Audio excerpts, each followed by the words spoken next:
Can you please tell us your name, where and when you were born, and what your name was when you were born? My name is Eva Kohan. I was born in Poland. The town I was born in, the name is Bochyn, near Radzin. So the Radzin is the bigger town. And if I mention Radzin, everybody would know the area. Because there was a rabbi there, a big rabbi there, known all over Poland. And could you tell us your birthday and what name you were given when you were born? My name when I was born was Chava Grika. And my birth date is April 4, 1921. When you were little, what was your family like? Was a good family. We were 6 children. I am the youngest of the 6. And there were 3 sisters and 3 brothers. One sister was married before the war. I think it was in 1930. And she had 3 children, 2 boys and a girl. My other brother was married before the war in 1938. He had 2 children. And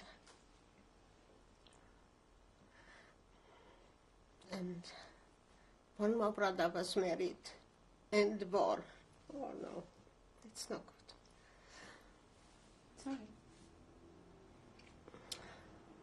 In 1940, he married a girl which he loved very much, and my mother told him to wait because a war is on, but he didn't want to wait. So they got married in 1940, and they still had a little girl by the name Sarah, but nobody's alive today. What were your brothers and sisters' names? My older sister's name was Pasha. My brother after her was Barry, which my son's name is Barry too. I named him after him. Then was one brother, Joseph, and one brother, Moshe, and my sister Miriam, and I. Now Miriam, tell me about Miriam. Miriam and I survived the war. We were most of the time together, not in labor camp.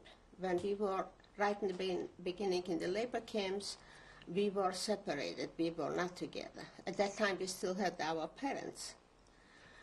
But later on, when they took us in concentration camp, we were together and we got liberated together. Okay, now let's go back. Tell me about your parents. My parents were religious people. We had very good people, honest, hard-working people. They produced a nice family. And we had a grocery store all my life. Remember, I was born at that place, and that's till the war broke out, in the same place. And also my father, and as I remember, my brothers were already growing up, and they were in business with my father and grain. They used to do grain business, always together with my father. And what were your parents' names? My father's name was Leibel, and my mother's was Etta. What was it like in your house? Who else lived with you in your house? Well, when I was a little girl, my older sister got married. But it was a nice family house, always dinner together. And very early in the morning, my father got up. He went to take care of his business. And I went to school. We all went to school. The school was in my little town till the 7th grade, and that's how I made 7th grade. Couldn't afford to go in another town to make college. But I was a good student, I must say. What was your town like? It was a small town. It was about 500 Jewish families, and non-Jews were, I would say, about 2,000 around. All this town was about 2,000, close to 3,000 people. I cannot remember exactly how many, but that's how it was. Mostly in this Jewish area, we had friends, we knew each other, we went to school together, we went for walks together, we went to shul together, and it was a nice town and a good life. We were not rich, we worked hard for a living because it was a big family, but it was a good life. Of course, it was anti-Semitism. That was, even in school I could feel it always. There was only a few Jewish girls in school when I finished school, but we could feel it, the anti-Semitism in school. How could you feel it? It was like prayers in school, and they had to say the prayers, not the Jewish people, and we had to leave the room at the time when they said the prayers. That gave already, it was something that they looked down at us.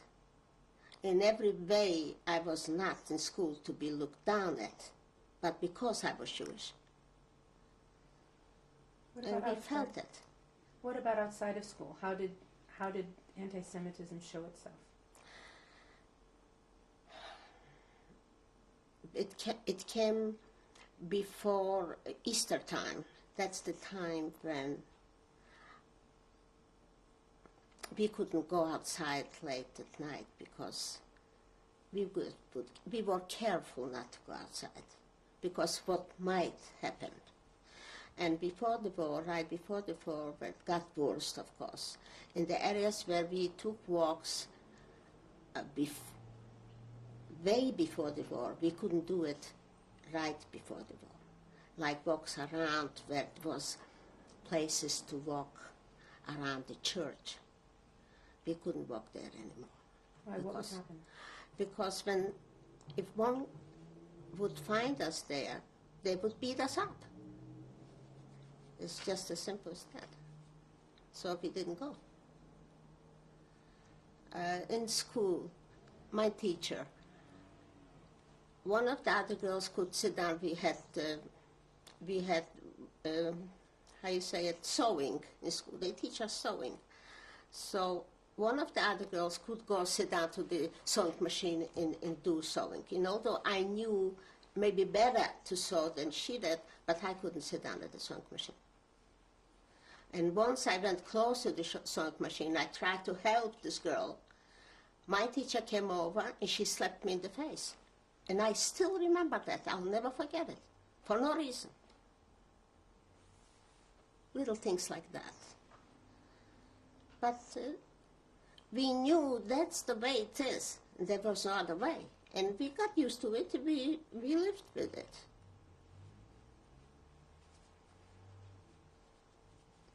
What did you and your friends do for fun? For fun, like, first of all, in school, we were busy. After school, we got together, we did homework every day. We got up early to go to school. And we did the homework. After that, there was always things to do. To fix the stockings, to how you say, there was hole in the stockings, so we had to fix them. Or some embroidery. We did a lot of embroidery. We had all over the house pictures, needlepoint, and embroidered. We embroidered undershirts. We embroidered handkerchief. That took a lot of time, and we did it all.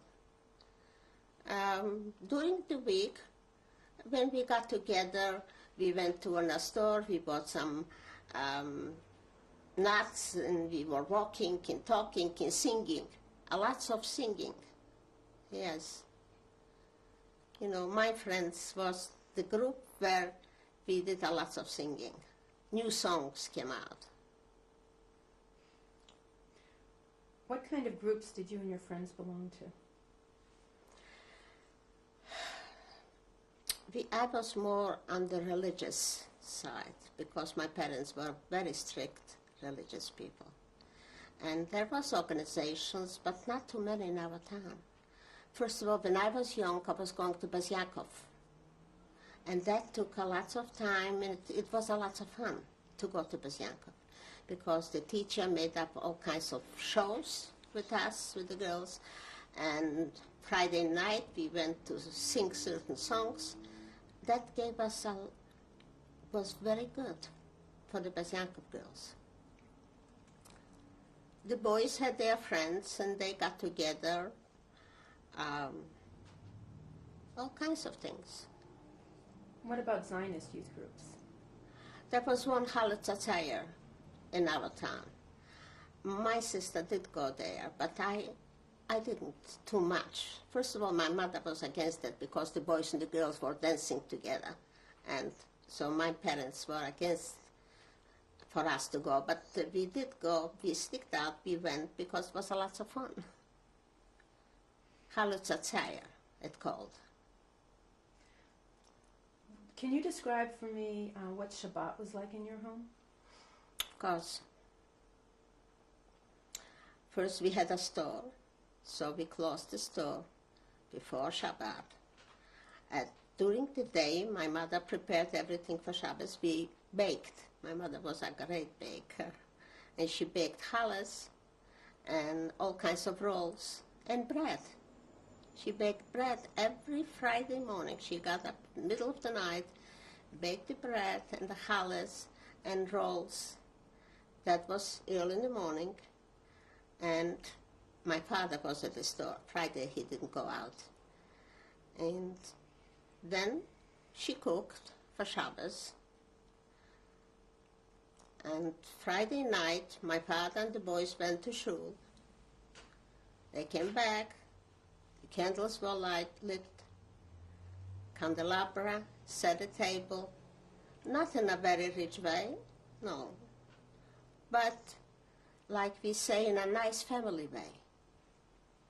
And there was always, for Shabbos, was always prepared beautiful because of Shabbos.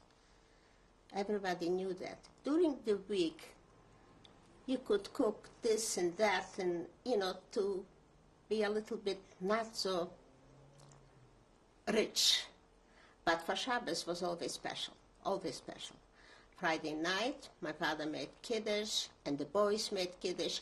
Everybody had a challah, the boys, and wine at the table. And we were singing at our tables because my oldest brother, Barry, he had a very good voice. And because of his voice, he always found new songs, Hasidic songs. And Friday night, that was the biggest pleasure, and I'll never forget this.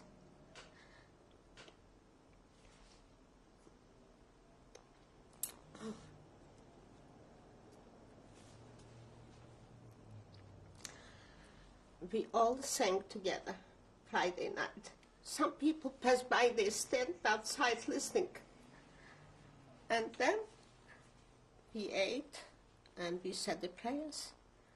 Sometimes we took a walk, us all, the family. And sometimes after my father, my mother, when we were already growing up, I was the youngest, and my father, my mother went to visit somebody Friday night. We, the boys and the girls, were dancing together even. Friday night after the meal. We were singing. Yes, that was Friday night.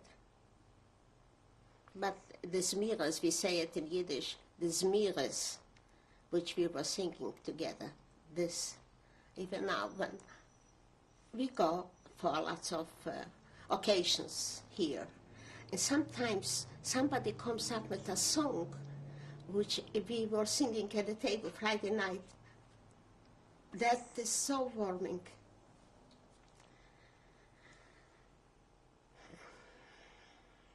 Okay. What languages did you speak at home?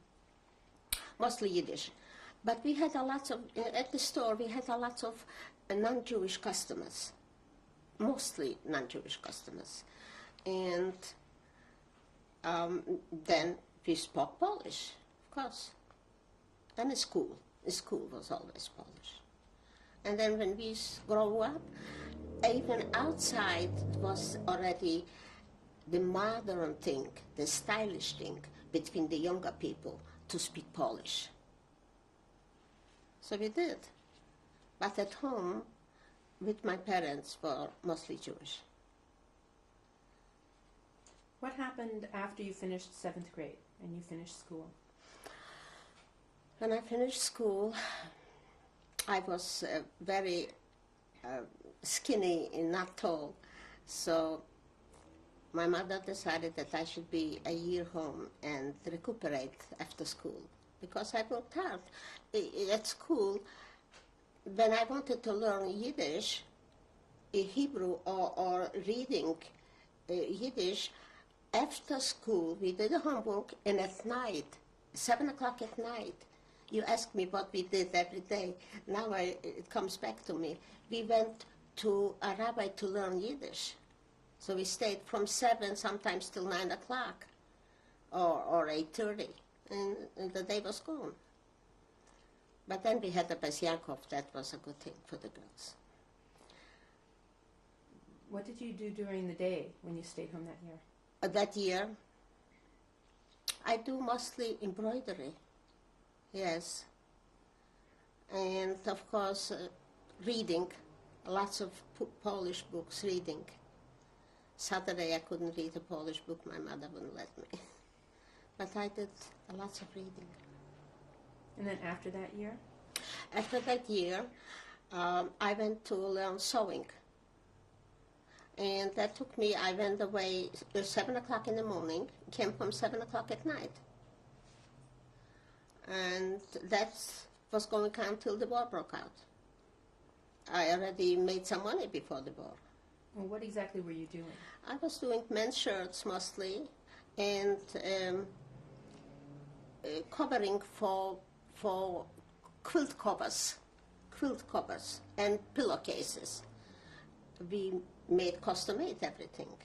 It wasn't that you go out to the store and buy it ready.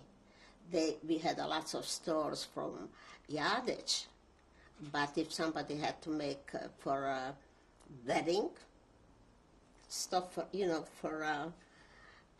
they say it, when you prepare things for a wedding, Ostaya, we say it in Yiddish. There is a word in English, but I cannot think of it right now. We also, everything we made custom-made, and that's what I learned. My mother wanted me to learn like brassieres and corsets and all that. The plan was that I should go to a different town and learn this. With the men's things and all that, that would be a good combination. And we didn't have it in our town, so, but it wasn't time. The war broke out. There was plans, lots of plans. We don't know what it would come out of it, but we planned. What was it like in your town when the war broke out? That was another thing that it's always in my mind, always. The war broke out September 1st, 1939. 8 days later, it was a Friday when the war broke out. 8 days later, our town got burned down, every Jewish house. Aeroplanes were flying, it was a Saturday, and they threw fire bombs. We used to call it shrapnels. I don't know how it's called here, like fire bombs. And they exactly like, we had a lot of German Volksdeutschen, we used to call them, living around our town. And right away, those Volksdeutschen, that were Germans living in Poland for many, many years, those were the ones who showed exactly where the Jewish houses are. And they bombed every Jewish house, and our whole town was burning 8 days after the war started. Every house. Of course, it was a Saturday, and everybody ran in a different direction. I didn't know where my mother and father were. They didn't know where I am. I was with my sister, with my older sister, helping her with the children. And she tried to take everything out what she could to save things. My mother ran to save things in another direction. And this is something it always stays with you. When I see a fire, it comes back to me. We slept a few nights outside, hiding. And everybody watched their belongings.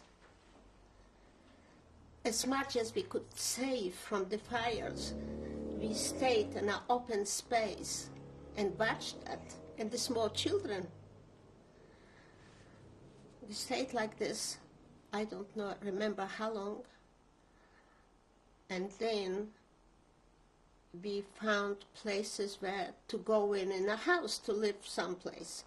The Poles, they made them, I don't know who did, but they made them make places for the people who stayed outside. So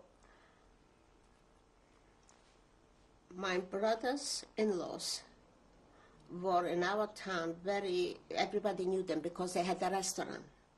So they were the first ones to find an empty house. And it was a little bit out of town. And in this house, which it was 5 rooms, I'll tell you exactly, 1, 2, 3, 4, 5 rooms, 8 families moved in. We got 1 room, and the room was much more smaller than this, much smaller. It was half like this. So in this room, which we had to pass by somebody else's room to go in our room, my father, my mother, I, my 2 brothers, my sister, her husband, and 3 children lived in this house until they took us away. All this from 1939, right when the war started, until the finish. Not the finish of the war, but till 1942. What happened after that? Where did you work? Did your father's store survive? No. What we did, first of all, in the beginning, we still went to the people to do some business. Like, for instance, if we had some soap, we brought it to the people around, and we exchanged it for flour, for peas, for potatoes, and that's how it started. If somebody had a piece of yardage material, they brought it mostly to the non-Jewish people around, and they needed it, and it started being exchanging things, and sometimes for money. We did some business. My mother baked. She got flour from the mill, which we did business before the war with this mill. They had flour.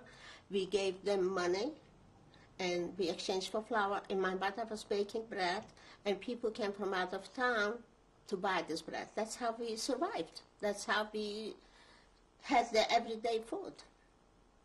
It was a time when this business was pretty good, to bake the bread, and people came to buy it, and they gave us money. Then we could again buy other stuff.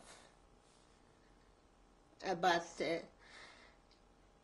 if they would let us be like this, but every so often the German SS came into town, and they started shooting down just like that, like for fun. shooting down whoever was on the street. And then we start running, hiding again. Or they're shooting down somebody, let's run, safe. That's what we did. And when it was quiet down, again, you start living again, you start breathing again. You start making yourself a dress. You start going out and borrow a book and read. One time, my brother's father-in-law came to visit us, and he left the house. That was right in 1941. He just came over to visit, and he left the house, and for some reason the Germans, the assessment came running, I don't know from where, and he was in the front of our house. They shot him down. And every time was another person to go to the cemetery with, to bury him. Every so often, we have to bury this one again, and this one again was shot down, and this one, and you knew them all. It's not people that you didn't know. We knew each other, the whole town.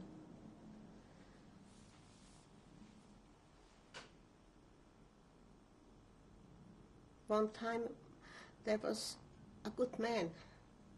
He has a son alive in Israel. He was staying on the cemetery and trying to bury one of the people, and they shot him down there on the cemetery.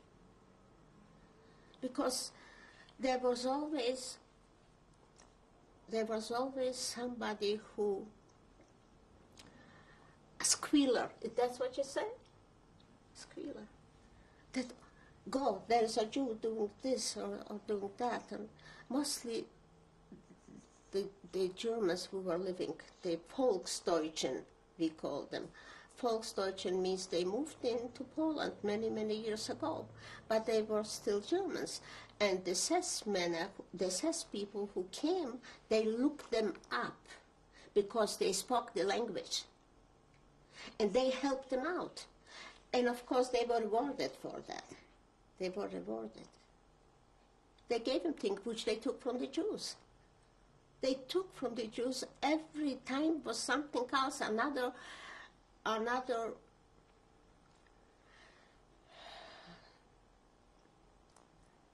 befehl.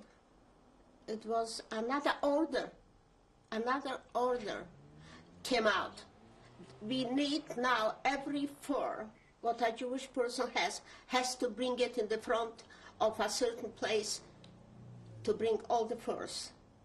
And there were furs for people. Everybody has something because it was cold, it was winter. That was furs. Another time was leather. A third time was gold. Every time another order came out. And they took those things and probably they gave it to people which they squealed on us. There is another word. It's not exactly the right word. Go ahead.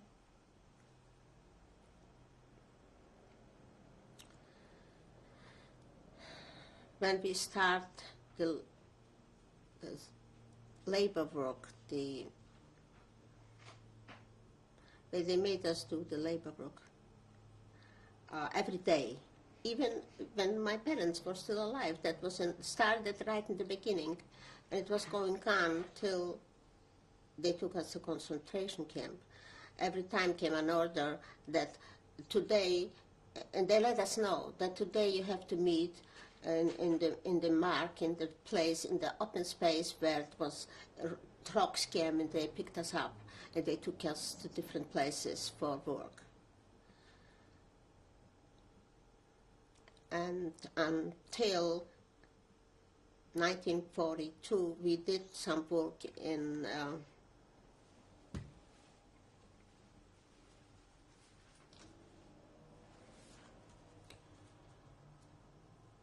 there were big estates around, estate, where they needed a lot of work to be done, outside work, field work. like when they cut off the weeds from the field. That's the work they gave us. Or to outside on the streets, to clean the streets. And the most work was in the fields. And in 1942, they took me to a state, not only me, it was a group of people, younger people, and they gave us a place to stay there overnight.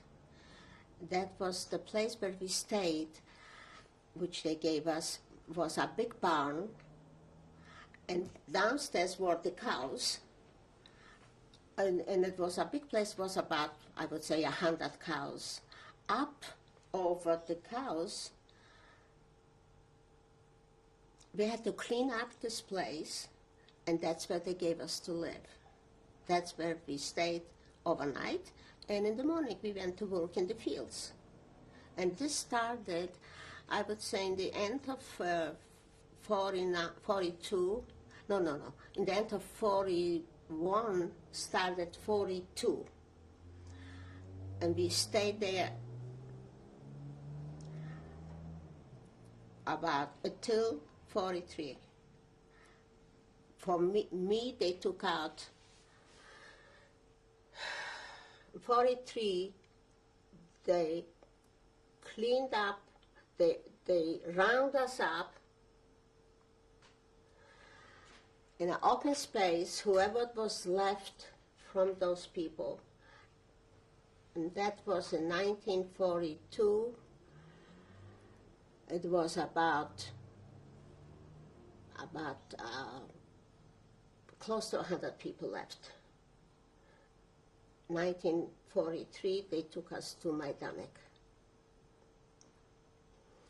But when I was going back a little, when I was there for the overnight already working in the fields, one day I went back to my town. When I came in the house where my mother and father was, and my sister and her children, nobody was there. That was in 1942, Sikis. That was, what month is Sikis? September time. I came in the house. It was empty, nothing there already, and only my older sister. She was, this thing always stays before my eyes, because first of all, my mother and father were not there already. Only my sister, and not her children. And she told me, they took away my little boy. I don't have my little boy already, because at that time they took them to a ghetto. But from the ghetto, they took them to Treblinka. But my sister came back to our town for some reason, and she told me they took away my little boy. And the pain she had then. And I stayed there like frozen. I didn't know what to do.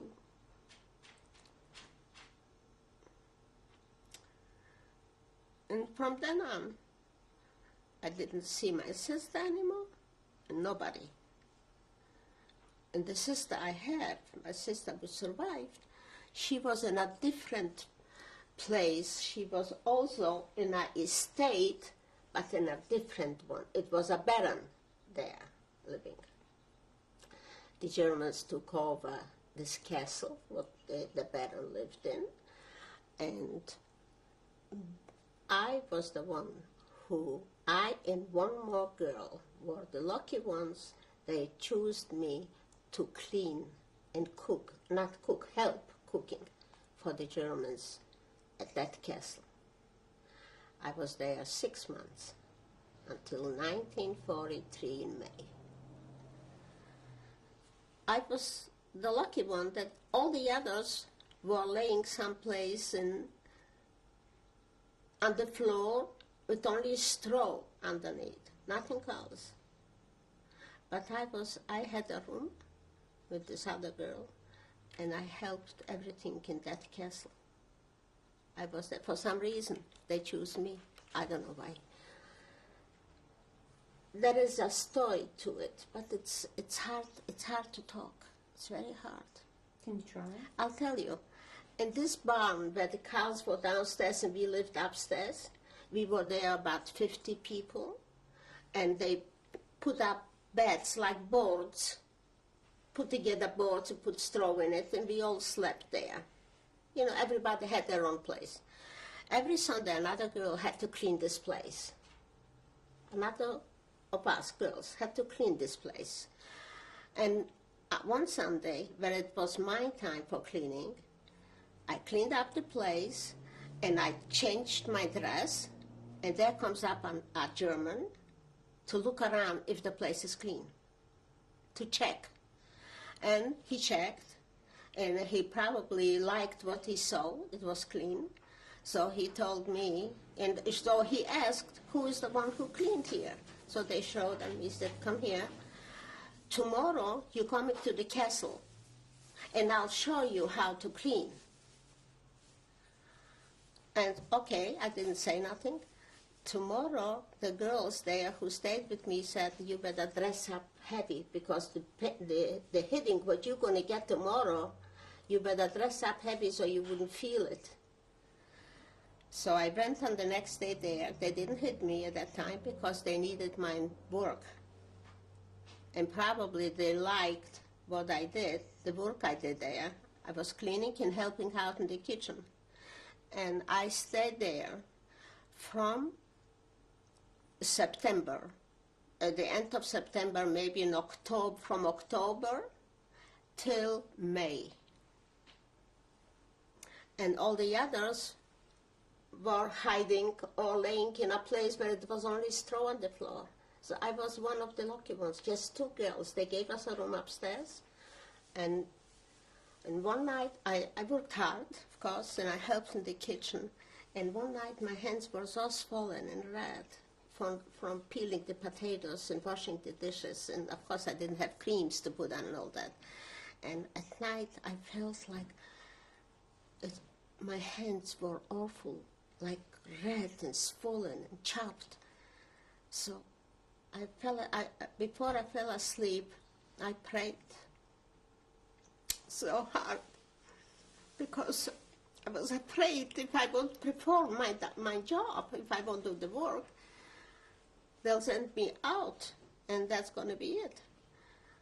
And I prayed, and I talked to my mother, help me. And for some reason, I got up and my hands were so much better. It really was, it's unbelievable. Anyway. So I stayed there till 1943, and my sister we were around, but not exactly in the same place. 1943, all the rest, which were there, which I'm saying that they were on the floor laying on a little straw, all the rest of us, they round us up, they put us on trucks. We didn't know where we were going. And they took us to Majdanek. That was the first concentration camp. That was 1943 in May. And at that time I still had my father's sister was with us, with my sister, myself, and my father's sister. Was a close friend of mine from my town, and her mother. And when they lined us up, they put right away the older people in one side and the younger people in the other side. And we passed by, and the older people, they took in a different direction. And my friend, which from my town, she had her mother. She still had her mother because her mother was a younger person. I was the youngest in my house. She was the oldest in my house. So her mother was still a young person. But they took her away. they separate the mother and the daughter. And I saw it. And that pain, when the mother went away from this daughter, I didn't see my mother go away. They took her away when I was not home.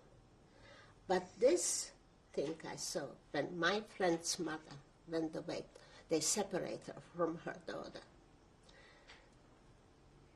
She had only 2 children, the mother of my friend. She had only 2 children. And when they were holding hands, and the daughter said, "Ma, don't leave me."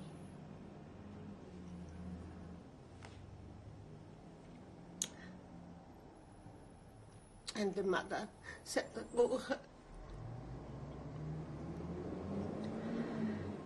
"Roegele, Guy, efjes die blijven leven." In Yiddish. I don't know if you understand. Roegele, now it would be Rose. Go. Maybe you survive. Maybe you'll survive. But she never survived. We went together in Majdanek.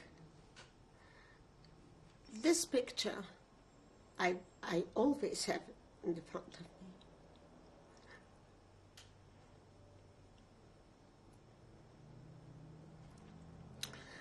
And the daughter stayed with me and my sister. We were all like sisters, like 3 sisters. But she didn't survive. We went to Auschwitz together. In Auschwitz, we went through a selection. And for some reason, she was in the front of me, staying in the line, in the front of me. And we went in one door. It was like a barn when they made the selection naked.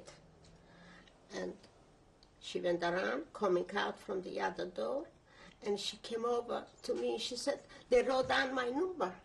That was already, was not in the beginning, right, when we came to Auschwitz. It was later on when we went through quite a few selections. But one time, they wrote down her number. So I knew when the number was written down that she won't survive. But I still said to her, "Roegje," I said, "Roegje, maybe they wrote down the numbers for those who will survive." I still wanted her to feel better. We knew different. And they took her away then. She fought it. She was fighting it. She just knew it's not right. She didn't want to go. She was hiding. She was hiding under the mattress. But they found her. Once her number was written down, they would tear apart the camp and they would find her. And they did find her. And I didn't see her anymore. She didn't survive. A beautiful girl, good looking, young, with red cheeks, and her cheeks got blue. She always is in front of my eyes. Can we go back to Majdanek? Yes. In Majdanek, after the separation, and you and your friend and your sister went off, then what happened? What was your life They like? gave us a big barracks, they called it, with bunk beds. And everybody had two girls in one bed. And they gave us blankets. It was, the food was very bad and not enough, of course. Majdanek was very bad. It was dirty. It was dirty. They took away everything we had. Everything. They left us with nothing. And we didn't even have a comb to comb our hair. And we did go out. I did go out to work. And if, like, would say, I was working like I cleaned potatoes in Poland was those big holes in the earth to keep the potatoes so they wouldn't get spoiled. So the potatoes did get growing out. So we were sitting and cleaning those potatoes, taking off the things. That was in Majdanek. And if I would take one potato with me into the camp, going through the gate, and they would find this potato on me, they would hit me 25 in my back. 25, on my Did tush. you get caught? No. I was careful not to do it. I was going hungry, but I wouldn't do it. But lots of girls did. You know, some people can hold back and some not. And those who got, everybody, not everybody, but lots of them, did you get 25? That was the latest expression. Did you get 25? Did you get 25? That was Majdanek. My brother found out, my brother was in Majdanek, the younger brother Moshe. And he found out that we are there. For some reason we exchanged, they let know through somebody that he's alive, he's there. If we need anything, we let him know that we need a comb. So when he went out to work, I made sure that I stay closer where he was walking one direction, I was walking the other direction, not by myself, but the whole commando. And he threw over a comb. Do you know what it means to... I was the happiest person in the world. But this, my brother's not alive. In Majdanek, they killed him. And there was a witness that he saw it. This was from my town. I never knew how my brother,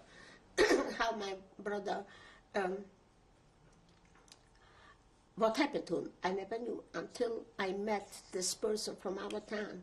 And he was with my brother in Majdanek. And he saw what happened. And when he told me all about it, I had been through like I would be there. Excuse me.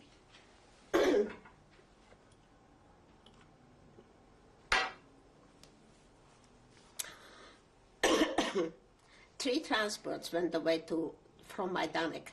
We were in Majdanek from May till July.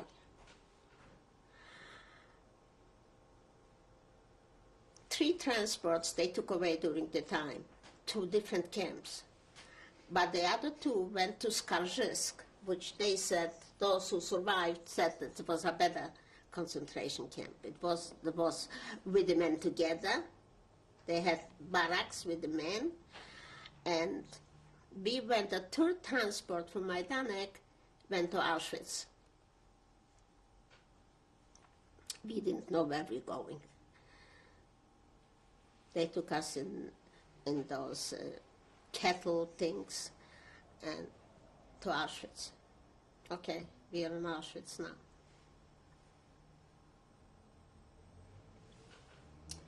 Majdanek was a very awful camp because it was right, although we were in that working camp, but it wasn't, we still had something from home. We still had dresses from home. We had shoes from home. Majdanek, they took away everything. So we had really nothing. They gave us some dresses to put on. It was very dirty. It was very crowded.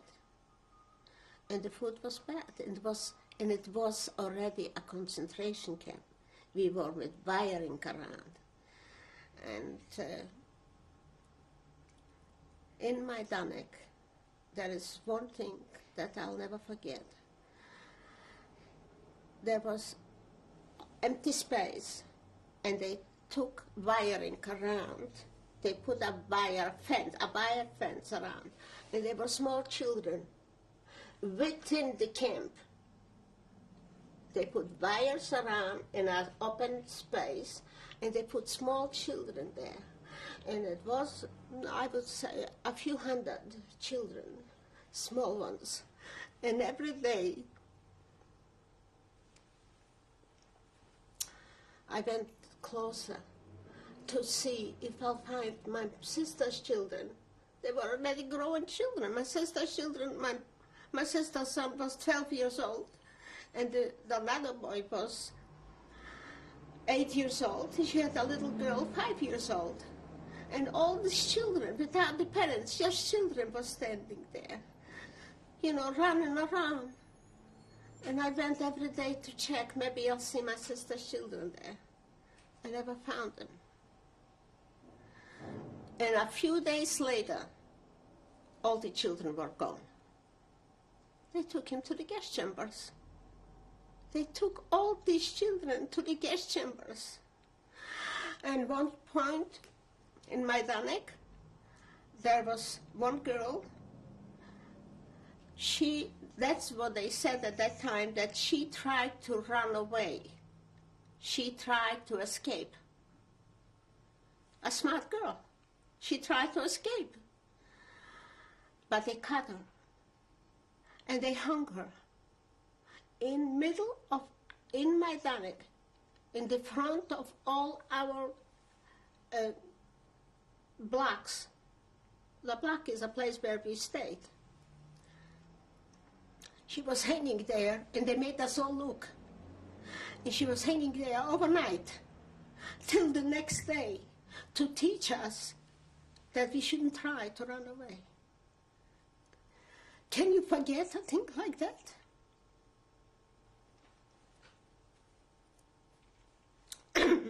You dream about it, you think about it. It comes before a holiday, you always think about your relatives.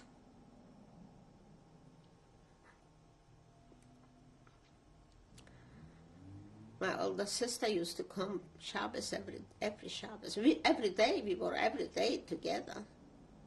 And then you lose all this. And you feel alone. But there are some pictures that comes flashing before your eyes.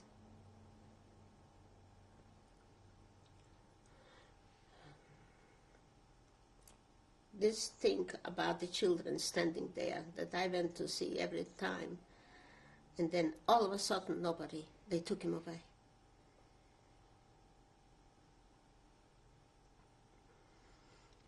Okay, then we came to Auschwitz.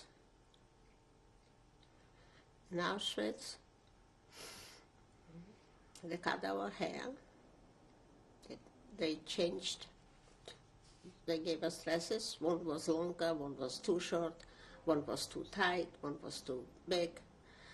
And we didn't have mirrors to see how we look. But I looked at the others and I could imagine. Shaved off the heads, put up the numbers, right the first day when we came. I had a sore on my foot the first day when I came to Auschwitz. So right away they put me in a place. They separated me from my sister, and that was already. I didn't want to go, but they made me go to take care of my foot. And I don't remember how long I was away. But then I came back. And I went, they took us to work every day. First of all, we stayed the Zählerpell. The Zählerpell is accounting, the counting the people. How you say it? Every morning we had to go outside, and we stayed 5, like army people. Oh boy, I knew already the word. I wrote down a few words there. Roll call? I had to count the people every day, so nobody would be missing. And then we went to work. We marched outside of the gate to work. The work, what we did, it didn't amount to much. Sometimes we stayed in the water till half in the water. We took out the greenery that was growing in the water. And then we took it to the camp, and they cooked the soup out of it. They made soups out of it. That, we did a lot of this, and we came to Auschwitz. One time in Auschwitz, I got sick. I got, like, at night, I was shivering, and then I fell in high fever. And in the morning, I had to go out to the Zählerpell to count us, and it was winter time, it was cold outside, and I just couldn't stand on my feet. So they had a couple of chairs in the front of the barrack, and and they said, who cannot stay, who is sick, cannot stay, can sit down on those chairs.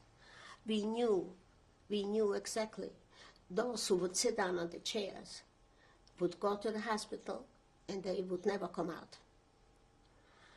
And at one time I was so sick that I didn't care anymore. I just didn't care because I couldn't stay on my feet.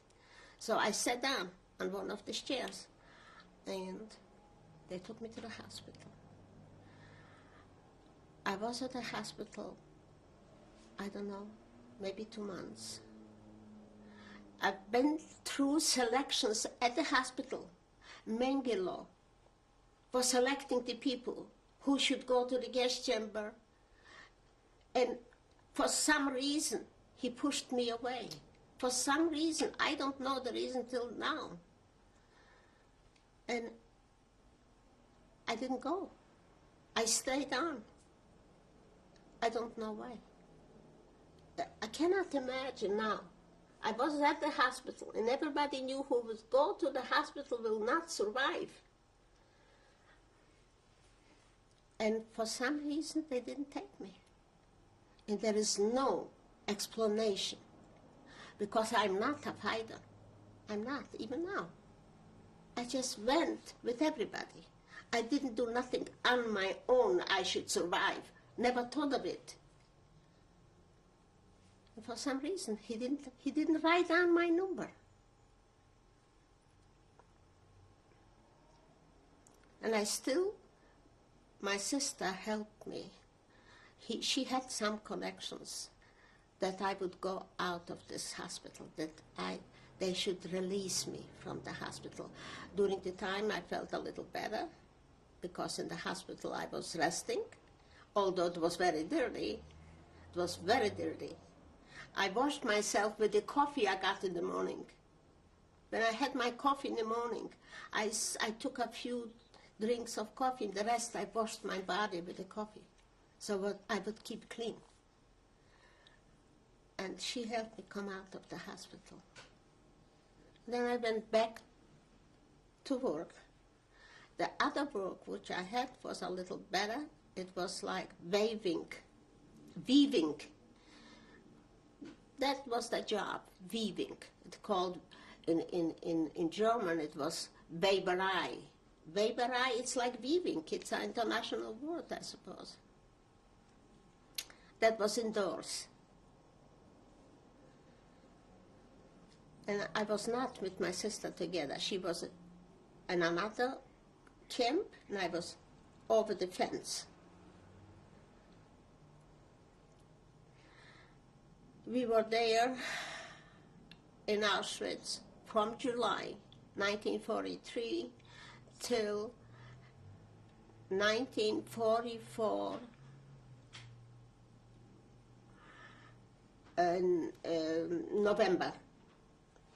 November or December, I cannot exactly, but it was called wintertime. From July 1943, that would make 18 months. Can you talk about the transport to Auschwitz, how long it took and what you traveled in and what it was like? From Majdanek to Auschwitz, they took us in cattle cars. It was a lot. It was very crowded. And how long it took, I can't exactly remember. But we couldn't breathe. They pushed in so many. And when we had to go, when we had to go just underneath. Just the smell was awful.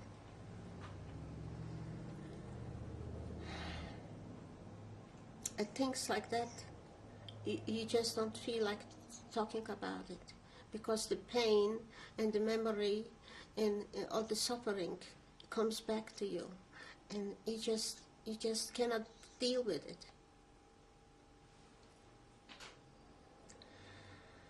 In Auschwitz, the selections. They start the selections. Who would go on one side, who on the other, and how many they took away. In Auschwitz, when we were in the camp, we saw people still dressed like from home, still dressed, staying outside of the camp and waiting in the line, so many thousands of them, to go to the crematorium.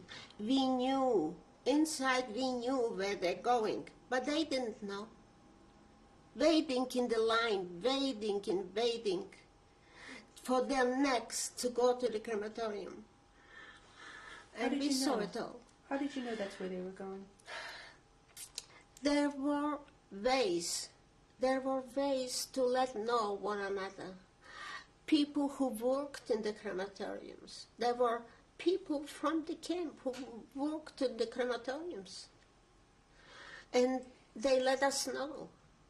Like, for instance, it needed plumbing to be done in the women's camp, right? For the plumbing, the men came in from their camp with supervision, with German supervision.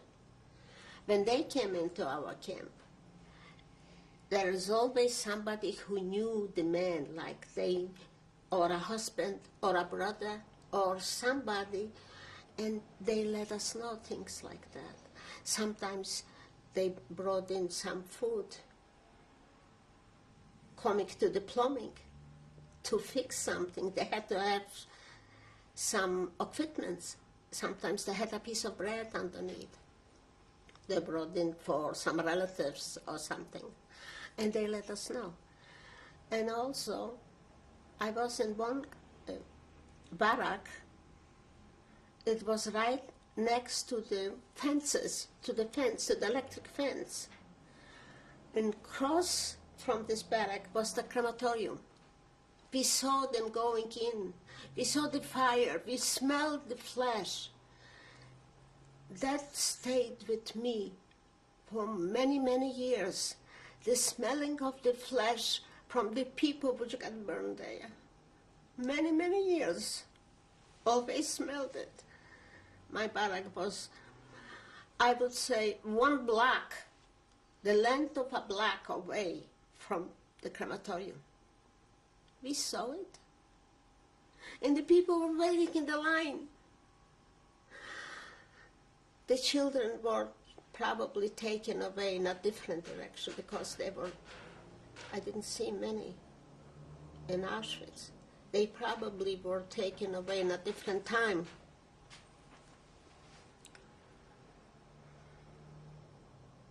How did you stay in touch with your sister? My sister was over the fence, and it was not electric fence from one camp. I was called B camp. She was an A camp. Hers was A camp. Mine was B camp.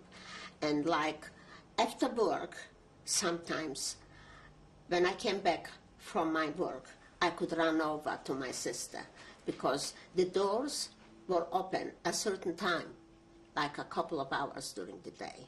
And I could go and see my sister. Also Sunday. Sunday we didn't go out to work. So I could go Sunday, spend with my sister a short time. And in the beginning when I was with my sister together, and when we got this piece of bread in the morning, what we did, because we were two, so one piece of bread we ate in the evening. The other one, like we had two pieces of bread, two squares of bread. The other one we left for the next day for the morning. And this girl, this friend of mine, she couldn't wait to get this piece of bread. And she ate it right away when we were still staying in the line to be counted. Every day we had to stay in the line to be counted. And at the time when we stayed in the line to be counted, we got this piece of bread. They gave us then the piece of bread. And right there she ate it all. She didn't leave for tomorrow a piece. She was hungry. I don't know. My sister and myself, we put away this other piece of bread for tomorrow, so we wouldn't be all day long hungry. If this helped, I don't know. But that's what we did.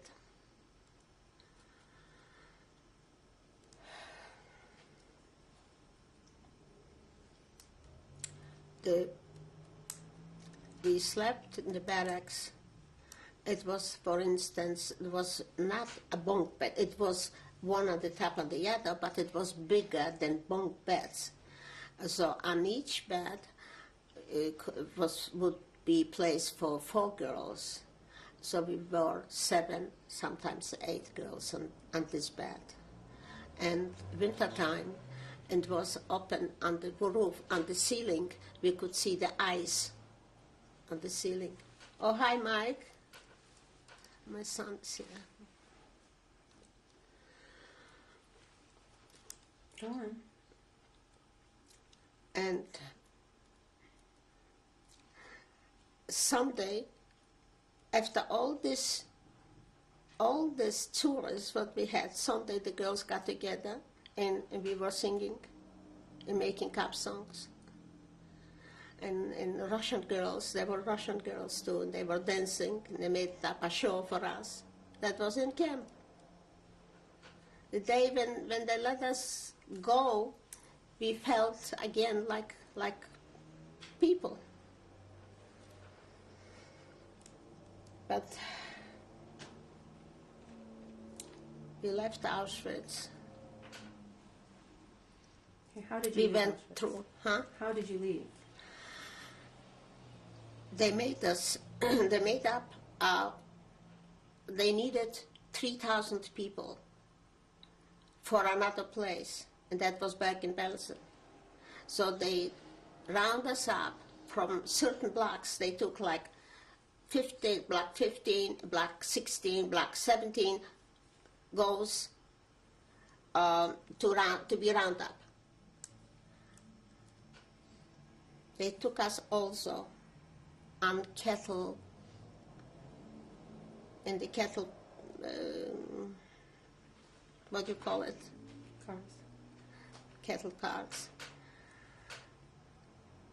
It was also very bad, the trip. The rest of them stayed down in Auschwitz. We left Auschwitz 1944 in December. Okay, what was the trip like? How long was it? From Auschwitz to Bergen-Belsen. It was a long trip. It took a few days. Some people escaped. Some people escaped from the cattle cars through the windows. They were very small windows. And I don't know if they survived or not. But they tried to run out. The trip was very bad, very crowded, very bad. Like we were already girls from Auschwitz, trained, you know. We survived 18 months, so you had to have something that you wanted to survive some more.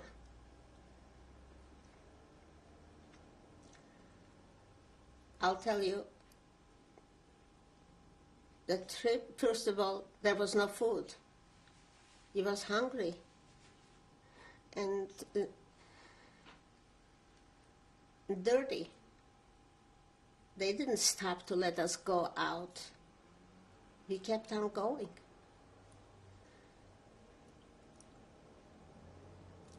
In Bergen-Belsen, we stopped. They took us in Bergen-Belsen, started a new hell. A new hell. That's the word for it. What happened when you arrived? Describe your arrival. When we arrived, they kept us outside for a very long time, start counting again.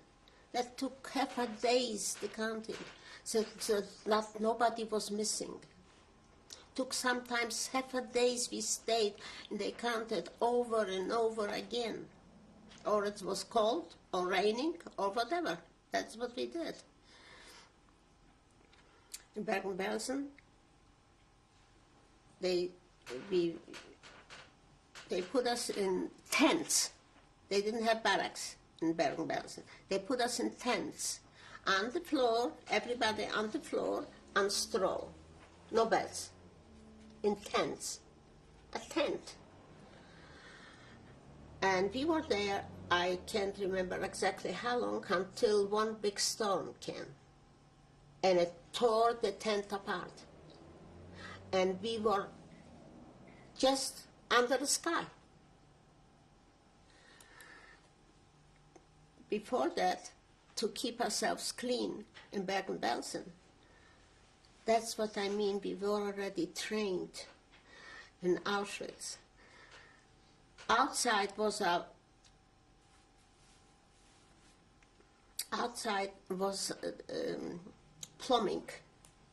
plumbing. Outside it was water. We could turn on the water. It was like pipes, and the end, pipes going a long way. And who wanted to wash had to go outside. It was winter time, and wash ourselves under those pipes. And that's what I did. Coming from Auschwitz, you were already trained to do those things. And wintertime, young girls outside washing ourselves as much as we could. From there, when the tents got torn apart, they took us to a different camp, and over there was already big hoods with bunk beds. Which camp was this? Bergen-Belsen. It was still. Was Bergen-Belsen. Over there was still the liberation. Where was your sister? She was with me. We were together from Auschwitz. I could have stayed down. I was not supposed to go from Auschwitz, but my sister. They made my sister go, but because we made her go, I went there and said, if she's going, I want to go too. So we went together from Auschwitz, not walking, by cattle carts. How did you arrange to go also? Who did you talk to? I talked to one of the supervisors. There was always a supervisor from the camp people. There was always somebody supervising, like in Auschwitz.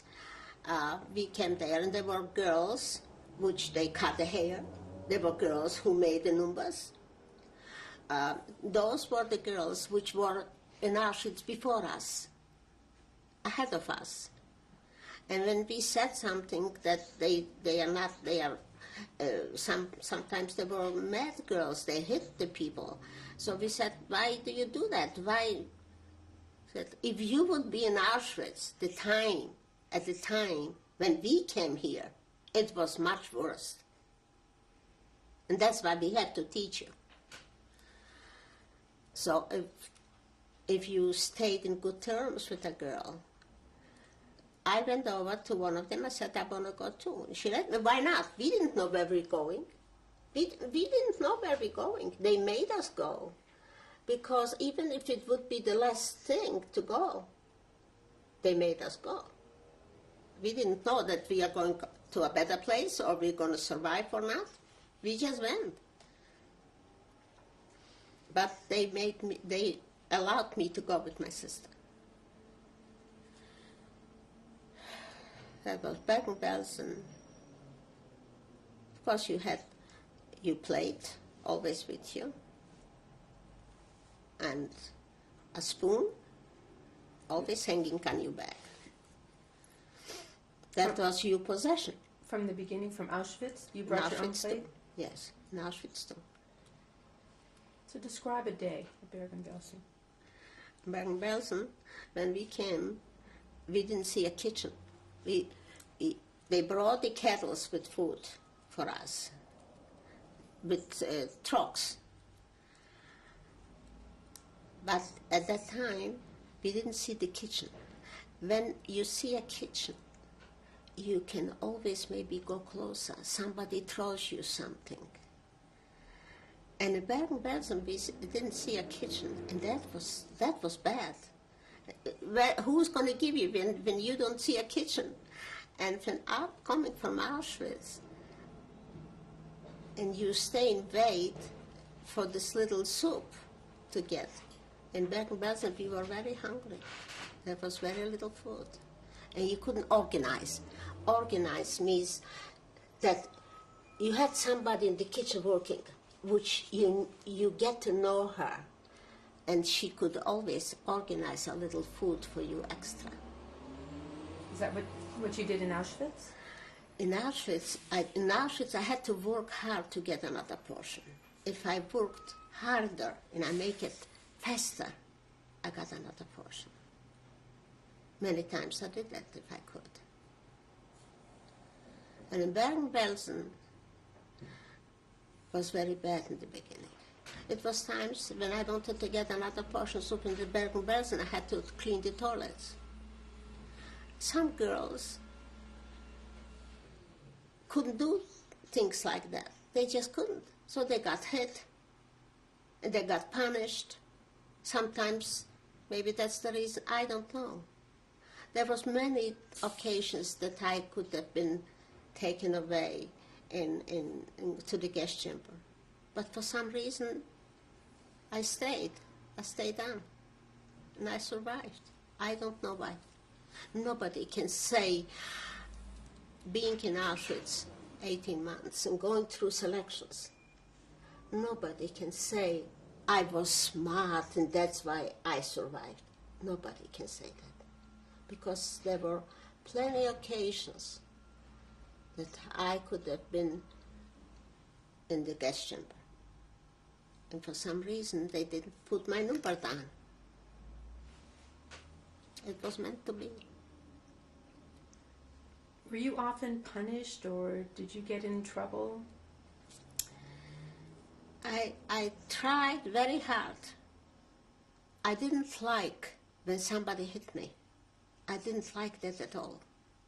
So I tried very hard to do what I was told to do. To do anything I was told to do, because I didn't like to be hit. I was crying when I was hungry. That was my thing. I cried a lot when I was hungry. When I came once from my sister's camp, from A camp to the B camp, I was a little late. And all the people were staying already in the line to be counted. And I came maybe 5 minutes later. And the supervisor, she was from Krakow, a Jewish woman. I don't know if she survived. She hit me in the face a few times on both sides. And I didn't like that. So I tried to do everything that I wouldn't get hit a lot and be punished. I listened when they talked to me, and I did what I had to do. What language did they speak at you in? At the camp, was German, mostly German. And you understood? Yes, yeah. It was similar to Jewish, and we understood. The things what we said there, we understood very well. Well, back to Bergen-Belsen. You were going to describe a day. It was just laying around and ignoring. We didn't do much work in Bergen-Belsen. Not much work. Just laying on the bed. And Bergen-Belsen was very dirty also. You tried to keep yourself clean. We did everything we could. But some people which came to Bergen-Belsen, from Hungary mostly, in 1944, they weren't used to the camps. And they fell sick. Lots of Hungarian people fell sick in Bergen-Belsen the last minute. That was already we were liberated in April. That was already 1945 in the beginning. and they got sick. And in the block I stayed on, I was not in the same block with my sister at that time. I was in a different block. The people were laying on the floor, on straw, in the dressing. You didn't take off, you put on a nightgown or anything. In the same clothing you stayed all day long. On the floor, and some of them were very sick. And the floors got broken boards. The boards from the floor got broken. And some of the sick people were in such a bad condition. It was awful to look. Before the war ended, one girl I knew, she was very, very sick. And I asked, and I begged, I said, hold on, a few more days, hold on, we are going to be liberated. She didn't survive. There were many of them in Bergen-Belsen who the last minute passed away. I mean, the last minute before the liberation. That was so painful to see. We knew we were going to be liberated. How did you know? Start flying the aeroplanes over the camp. And some were smart, educated people. For some reason they knew, maybe they had some secret ways to find out. And one told the other. There were lots of educated, intelligent people. And they probably had ways to find out. Even in Auschwitz, when they tried to bomb down one of the crematoriums, how did they do it? They had probably ways through the organizations. Like people, there was a commando who worked in where they made the bombs, where they made ammunition, the ammunition commando. The girls who worked in the ammunition commando they had it pretty good because they were treated special. They got better food. I have a friend who survived this way. She was working in the commando. How they got in this commando was a miracle. So the people who worked in this ammunition place, somehow some people got out ammunition, maybe a bomb, maybe something, from this place. And they organized within the camp by the men. This didn't happen by the women, by the men mostly. And they tried to bomb down. It didn't come out. It didn't come out. It was, for some reason, it didn't, how you say it, it didn't work out. It just didn't work out. But we knew about it. They're going to do it. This was at Auschwitz? In Auschwitz, yes. We knew between the girls were talking, they're going to bomb down this place. What happened when it didn't work out? It didn't work out. The people they cut and they killed them. They killed them. What about the A rest? lot. Mostly by the men. Were other people in the camp punished just because of those people? No, we were not at that time. Because it seems like we didn't know about it, what's going to happen there. But they got killed, every one of them. But probably they knew what's going to happen and they still wanted to do it because what's the difference which way you go? At Bergen-Belsen, you said you didn't have much work to do. No, at that time they didn't. They were already probably in bad shape themselves, the Germans. It was already 1945. We came to Bergen-Belsen like in November 1944, and this was already 1945. Some people say in Bergen, if I talk now to some girls in Bergen-Belsen, they say that they did go out to work. I don't remember going out to work in Bergen-Belsen. What I did, I tried to clean and I got a double soup for this. And mostly we went around walking, doing nothing. We stayed in the Zelapel in the morning, stayed in the Zelapel at night, and we didn't do much work, not in Bergen-Belsen. We were always looking for food. It was very scarce food in Bergen-Belsen. Always looking where to get some food. Did you find the kitchen? In another camp, I found the kitchen. I told my son the other day, I found the kitchen, and we were staying in the camp. Cross was the kitchen. We had to go cross over the boardway. And I saw in the front of the kitchen hanging garlic, strings of garlic. And right by the door was a German watchman, watching. When I saw the garlic, I didn't care what the watchman is going to do to me. I ran out and I grabbed a few pieces of garlic. For this garlic, I could get a piece of bread, an extra piece of bread. But I didn't care what's going to happen, if he's going to shoot me or what. I still ran out, crossed the street, and I grabbed the garlic. Can you believe that? And for the garlic was a luxury. I could get a piece of bread, and I kept the garlic, so I have a piece of bread the next day and the next day. That's why I'm saying about the kitchen. When we saw the kitchen already, that was good. That was good.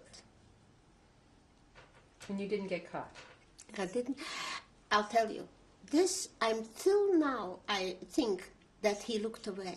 I think he looked away. It was, one of the older ones, of the older Germans, weren't so bad. The younger ones, which were the bad ones, without mercy. But he was one of the, I remember he was cold himself. He was staying covered with a blanket on the top of his uniform. And he probably looked away. He felt sorry for me, or what?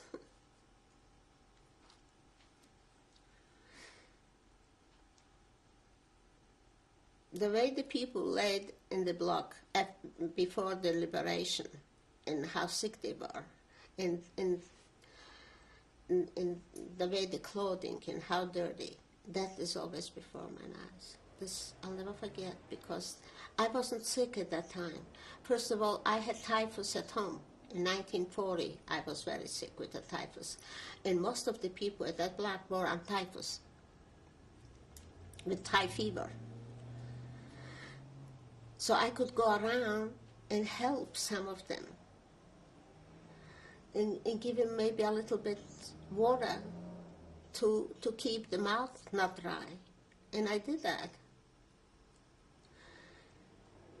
But when they didn't survive, that was an awful pain. When the last minute we knew it's not going to take long, I keep on saying this over and over again, because it's always in my mind. In Bergen-Belsen was the starvation and the disease. That was the worst part in Bergen-Belsen. The starvation for hunger and the disease what was going on there. When people died in your block, what did you do? They put them outside. Who? Just stuck them up. Every day another girl had to do things like that. And when we were liberated in Bergen-Belsen, even before then, it was winter time. It was 1945 till April. It was cold outside. Were laying corpses outside, hundreds of them, one on the top of the other. You can see now they show films like this, and that's exactly how it was. And we passed by and we looked at it every single day. Even when after we were liberated, the corpses were still there. There were days they took them away, and I don't know where they put them. But that's what we saw every day. Naked corpses laying, one on the top of the other. After the liberation, the people who passed away already, they made like a cemetery. And every time we went for another person to the cemetery after the liberation. Can you tell me about liberation? Tell me how you knew it was approaching and what you saw and heard and felt.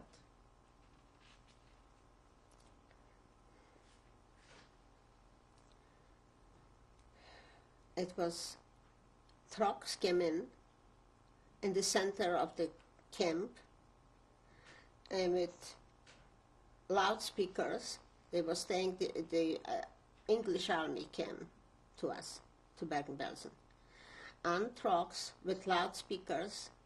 A day before, we didn't know that this is going to happen. Were the Germans still around? You had no Yes, idea? they were still around, some of them, sure. They lined them up.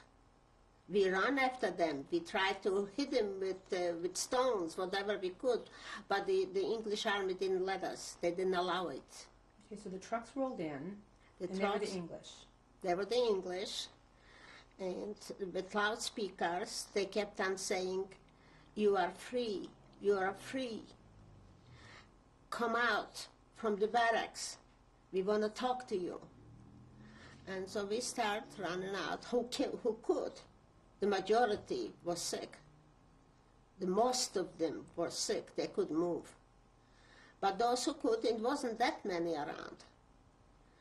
And they asked who could speak English. They should come forward. And they said that they're going to give us food, that we are liberated, and they're going to set up a kitchen for us. And that's what they did, but the food was very scarce too. What was the date? The date was April 15. This I'll never forget. I'll tell you, I found out then another girl was liberated this day, the same up in Bergen-Belsen. And every year I call her up and I tell her, you know, today we were liberated. And we are talking in reminding ourselves the days when we were liberated and how it happened, and we were singing and dancing on the street and hugging each other. We are liberated, we are liberated. And they round up the Germans, and afterwards we found, a few girls found one German woman there in the camp walking, so we were after her. They put her in jail there. They put her there. They made up a jail. I don't know exactly where. And then there was a trial. Yes. I don't know if she got what happened. I was at the trial, and did you testify? I testified. It was a funny thing. This is something, it's nothing important to talk about. Not important. Well, tell me about it. She was not punished because there was another girl. You know, at the trial, how they trick you with certain questions. This other girl, she was hiding not as a Jewish girl. She was like a Polish girl. She was going on Aryan papers, and I knew her in this palace, in this castle where I worked for the Germans. She was there too, but she was not as a Jewish woman, only as an Aryan woman. She knew. I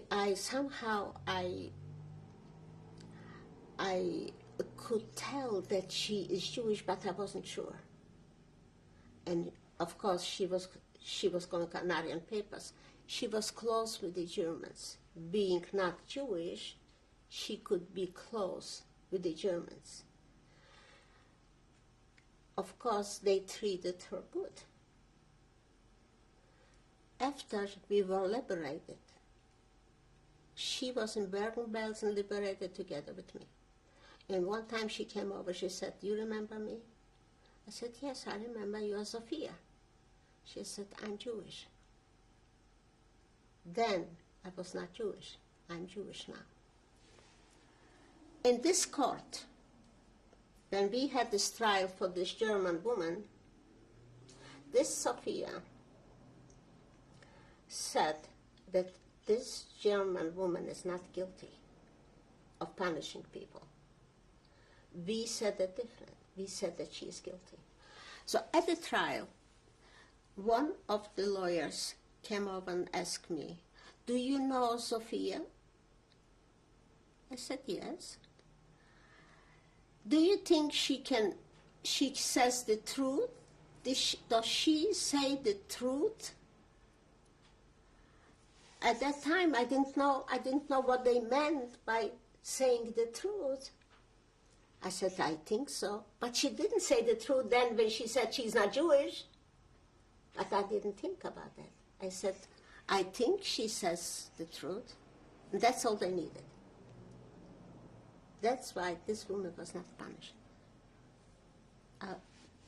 I have her picture. The other day I looked through my album. I found her picture. She was the one who said good for this German woman. She found the German who was with her in that castle after the war. That's another story. That's nothing really to repeat. Anyway. What happened after the trial? At the trial, I had it very good. They treated me very good. I never had it so good in my life. They gave us a place like in a hotel, like in a place like you go to Hawaii, like a summer place. They gave us food. They treated us very well, and it was occupied from the English. Maybe it was at that time already the American. Well, where was this? It was in Germany, and it was Lindenburg. They took you there? Yeah. And in a dining room, they served us food 3 times a day. And in the evening, we had dancing. We were dancing, and there were men, and they came over, and they invited you for dancing. And I was there about a few weeks. That was the biggest time in my life, after the liberation. That was not too far away from the liberation. It was after the liberation, I would say about 2 months, that's all. What happened in those 2 months before Hindenburg? In the 2 months, we looked for relatives. We looked for somebody to see who is still alive.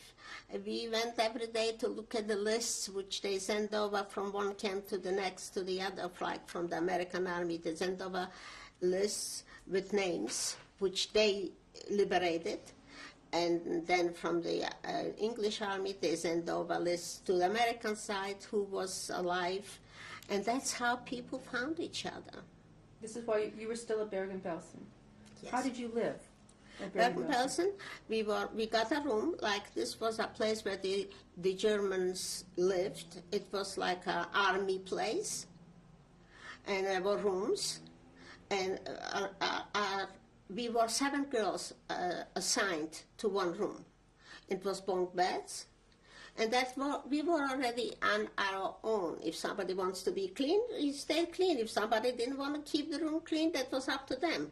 We could go out of the camp. We could go, if we wanted to go for dates, we could go. Nobody held us back. And there was a public kitchen. They served food in the kitchen. We had to stay in the line to get the food, but it wasn't too much food. And some of them who got the food and who were sick, they got very sick, and lots of them passed away, and mostly of the food, because we got the canned food, and they weren't used to it, and the stomach couldn't accept it, and because we're sick people. And many, hundreds and hundreds, passed away from the food itself. And you were with your sister at this time? Yes, in the same room. So what did you do with yourselves? How did you look for people? Just being with people, looking for friends. If somebody had a birthday, we made a birthday party, and there was always a boy who could play an instrument, and he came over, he played an instrument, and we were singing. It wasn't too much room to dancing, but there was a place in Bergen-Belsen, they called us the Roundhouse, a big place that they invited whoever wanted to come to dance, to entertain, to be entertained. And after that, we could go to a different city. It wasn't easy to go to a different city. It was very, very hard. The communication, because the trains were not fixed yet from the bombing. So we had to stay on the boulevard and ask for a ride. And the army people passed by and they picked us up and they took us to another city, wherever we wanted to go. And we went to another city, we went to the committee, there was always a committee, and we got some food, or we got a place to sleep over, and we could go from one city to the other. We didn't go that much because there was nothing to look for. To look for family, we could look at the charts and we could see if somebody's alive. That's how my husband found his sister. He looked at the chart and the American side, and he found her name, and he came looking for her. Where was he at the time? He was near Regensburg in a small place, and it calls Hafenberg, and he was liberated there. He was liberated at that place and remained there. They gave him a place where to live after the liberation. They had to give him. The Germans had to move out of the place and give him this place where to stay. And he came to Bergen-Belsen, took from the American side to come to Bergen-Belsen, took him 3-4 days, which now you can do it maybe in a few hours, because the transportation was bad. And he came to look for her. And she went, and he took her right away with him. And she was a friend of yours? She was very close to me and my sister. We were in the same room. All the time at Bergen-Belsen we were together. We got to know each other. My husband's sister, have her picture someplace. And we were like the background of when we start talking, the background of her house and our house was similar, although they were even more religious, very strict. My husband went to the yeshivas all his life, until maybe 2 years before the war he had a job. But so that's how we got to know each other, and we were together in Bergen-Belsen all this time, till the liberation. We were in the same room after the liberation too, until she found her brother. When her brother came, she went with him. He was, we were, in Bergen-Belsen was a DP camp, they called it, a DP camp. We were still surrounded from English people, the English army, they fed us. But she went with my husband. He was like private. He was living private. He was all private. It was his apartment. He could go out and do some business if he wanted to, if he could. And they had more food after the liberation. Well, you said if you could arrange it, you would go to other cities, and then you would come back. Yeah. What did you do for clothes and money? Was no money. I worked, when we were liberated, next to me was staying a girl, and she said she speaks English at that time. And she went over, and she was like the interpreter for all our crowd. She interpreted. And at that time, she got a job right away in the office. She had an office because she was speaking English. She could understand the English army. She gave me a job. I was happened to stay next to her when we were liberated. At the time when they called, you are liberated. And she said, I speak English. And she gave me a job. I was doing some army work, sewing. So when I was there at this work, I brought home a pair of boots, or I brought home a shirt, or I brought home this or that. And for this, you could start getting Quran. But I didn't, it was a good job, but I didn't stay too long there because I wanted to get married. Okay, after your husband, who wasn't your husband, left with his sister, what did you do? Went around with girls, with boys, and having a good time. That's what we did. Okay, and you said, okay, and then what happened? Okay, we go back a little bit, back up a little bit. Right when we were liberated, we saw out of the gate, we saw a house, a big house, and a few girls. That was right after the liberation. We couldn't go out of the gate. It wasn't legal at that time, right in the beginning, to go run around and be free.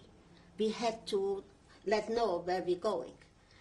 So we saw a space between the gate that we could go out, not legal. So a few girls of us picked up this gate, and we went through, and we ran to this house. In this house, the door was open. That was right after the liberation. Probably the Germans, the higher rank, lived in this house. The doors were open. We went in there. There were beautiful carpets on the floors. There were paintings all over. When we went, so we started looking around. We didn't care about this. We didn't touch this. We went in the basement. In the basement were stacks of china, which I have never seen something like this. Stacks of china, because they probably made parties there. They needed a lot of china. In a corner in the basement, there was sitting potatoes, laying potatoes in this same basement, someplace in a corner. We went to the potatoes. That's what we took, a few girls. We shared the potatoes, a few for you, a few for me, and we went on like you would find, I don't know, gold there. We took this on. That's what hunger means. I didn't take the carpets. Where would I put them? The paintings, till today, I feel that I should have taken. So it must have cost a fortune. And the china, where would I put them? I didn't have a kitchen. What do I need the china for? But one thing, I still have it. It was like a tablecloth or a cover on a bed. It has a big hole in it. I still have it. This I took, and one blanket my sister took for herself to be covered. But all the rest stayed there, and we grabbed the potatoes with him. That was important to us because we were hungry. The other things were not important. Later on, slowly start being important. Later on, we wanted to be dressed nice. You think what we did. A friend of mine, good-looking girl, she washed her blouse during the day. That was after the liberation. And she wanted to go out for a date, so in the morning she washed the blouse. And then at night, she washed the blouse at night. She put it under the sheet, so it would get dry, so she'll have it for tomorrow morning to put it on, a clean blouse.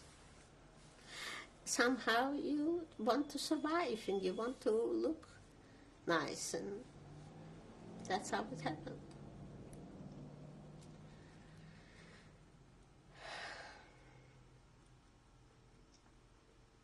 But things which stays in my mind always, and when I cannot sleep, and when I have those dreams, is the children. When I see those children, and when And when I see the Germans running in our town and shooting down the people, running after them and killing as many as was there, this is always before my eyes. And when I dream, I feel like a big hole, like it's a big, tremendous, deep hole, and I want to reach, and I cannot, and I'm sitting in this place, and I cannot, I'm trying to reach something, and I cannot reach. Those are the dreams. My husband has dreams now, even now. He starts crying. He wouldn't go through this and telling all this because he was in more camps than I was. I was Majdanek, Bergen-Belsen, and Auschwitz. That was the Bursas once. But he was more, he was shipped from one to the next, to the next, to the next. But he is not telling. And he would never be able to sit and talk and tell all this. But at night, he cries a lot at night. He's not a crybaby, he never cries. But at night, many, many times, I have to give him a push. He should not cry. Many times. The dreams comes back.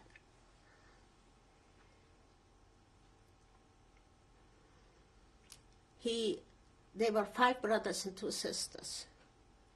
And he survived and his sister. All the rest are gone. When he took his sister away, and you were still at Bergen-Belsen, how much longer did you stay, and then what did you do? Like I told you, she was like another sister. My husband's sister was like another sister with us. When she went away, my husband came back to Bergen-Belsen by himself, and he came to visit us, myself and my sister. And he said that his sister, Rosie, wants me to come there to visit them. She felt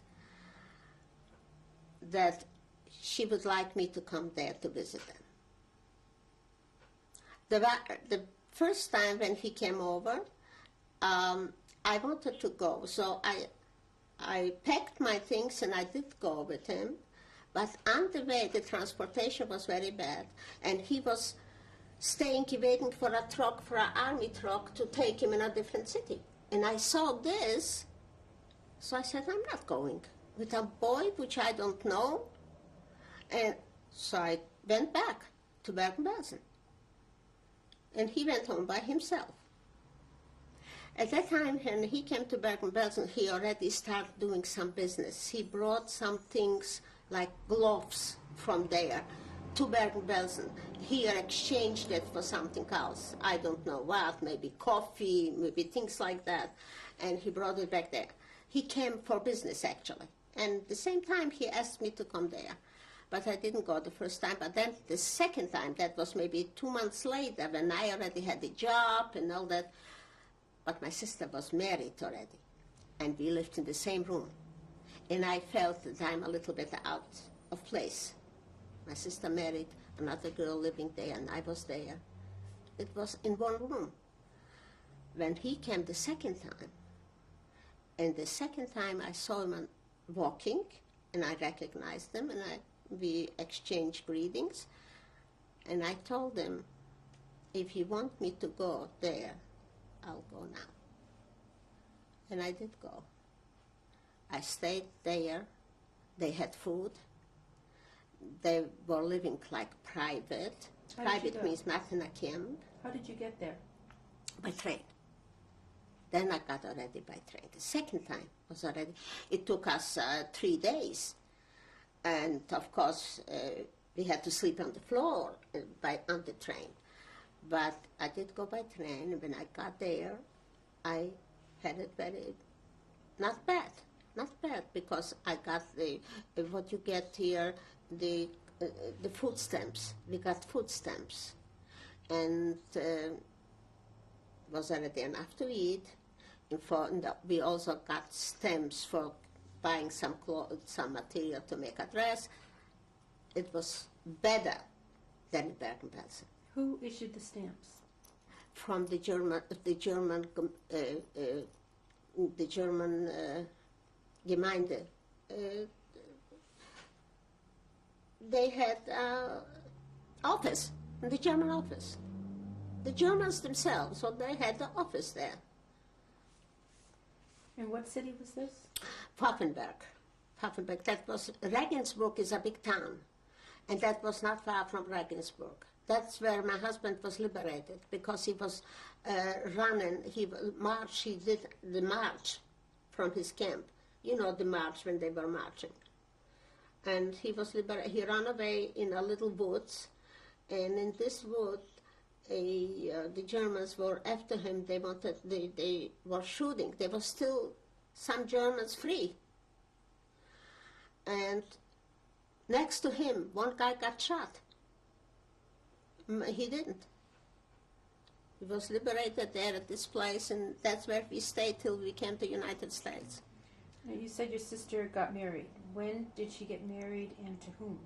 She got married to her boyfriend from Europe, from home. From home. She had a boyfriend at home, and he was also in the camps in Auschwitz and all the others. And in the forced labor camps, he was with her together, with my sister, in the same labor camp. Men was there and women, and my sister was there with him. So he was already a friend, like engaged, you would say. And he was he came out. He got liberated in Bergen-Belsen, not in Bergen-Belsen. No. It was in Germany. I don't know exactly which camp. And then he found out through this list that she's alive. And some people came before him to Bergen-Belsen. He let her know that he's alive. Through people. You know, you start finding out communication. And she was waiting for him. That was after the liberation, about 2 months. He came to Bergen-Belsen. He came from there. They were married in August. We were liberated in April. So he came about 2 months after the liberation to Bergen-Belsen. What is your sister's name and her husband's name? My sister's name is Miriam. Her husband is Charlie. The last name is Sellers. But going back a little bit, to back up, right after the liberation, of course, from the men, the camp, the women were separated. But right after the liberation, they opened the gates that we could go and visit the men. And the men could come here too. We knew a man, my sister knew him better from right near our town, from Europe, and he was very sick. We found out through somebody that he was very sick. Because I had typhus at home in 1940, otherwise you were afraid to go. When somebody had typhus, you were afraid that it was contagious. So, because I had already typhus, I went to the men's camp, and people were laying sick. Right after the liberation, lots of people were very, very sick. And this man happened to be very sick, and we knew him. When you knew a person, you took better care of him. So my sister and I used to cook some little soup, and I used to bring him to feed him. And he could hardly swallow. But slowly, one day after the other, he started feeling better. And he recuperated. And he survived. And believe me, at that time, we did a lot. We did a lot for him. He was here. He's not alive anymore. He was here in the United States. But my sister got married in August after the liberation. And then I went to Bergen-Belsen. And in Bergen-Belsen, what am I saying? To where my sister-in-law is in the American zone, to Hafenberg. After the liberation, he said, I stayed on in Bergen-Belsen till we got liberated in April. I went there, let's say, in August. No, later, much later, in November.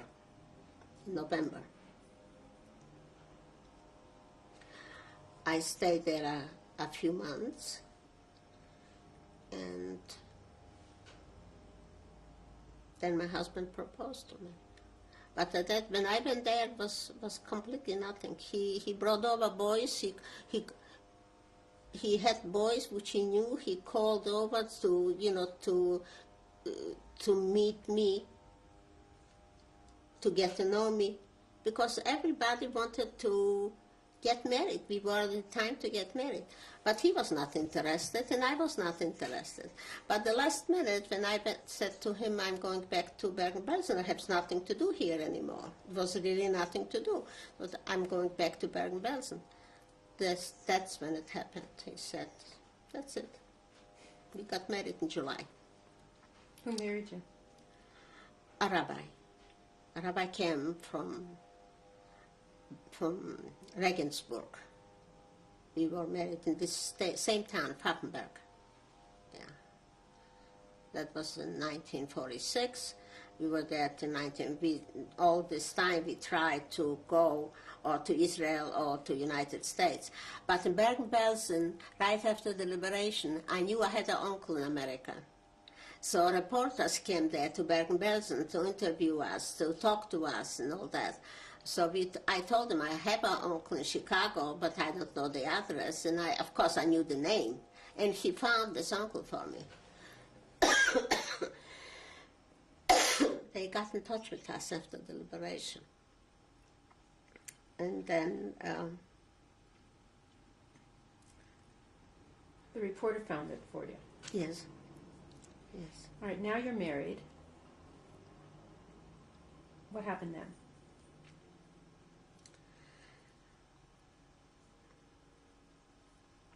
Got married. We stayed on in Pfaffenberg. There were some exchange business, like we had to eat. Somebody had in the cards, what do you call it, the food stamps. Here they call it food stamps. We had another name for it. It wasn't enough, so we had to do some. My husband used to go to the farmers and bring there some eggs or butter or something. We brought it to the town, to Regensburg, to a bigger town. We sold it and we started doing some business. In the meantime, I had a miscarriage in the beginning, and then I was sick. I was sick most of the time in Bergen-Belsen after I got married. After I got married, after the miscarriage, I got sick. And I was sick, went from one doctor to the other, so all the doctors. And took me 3 years till I felt better. And I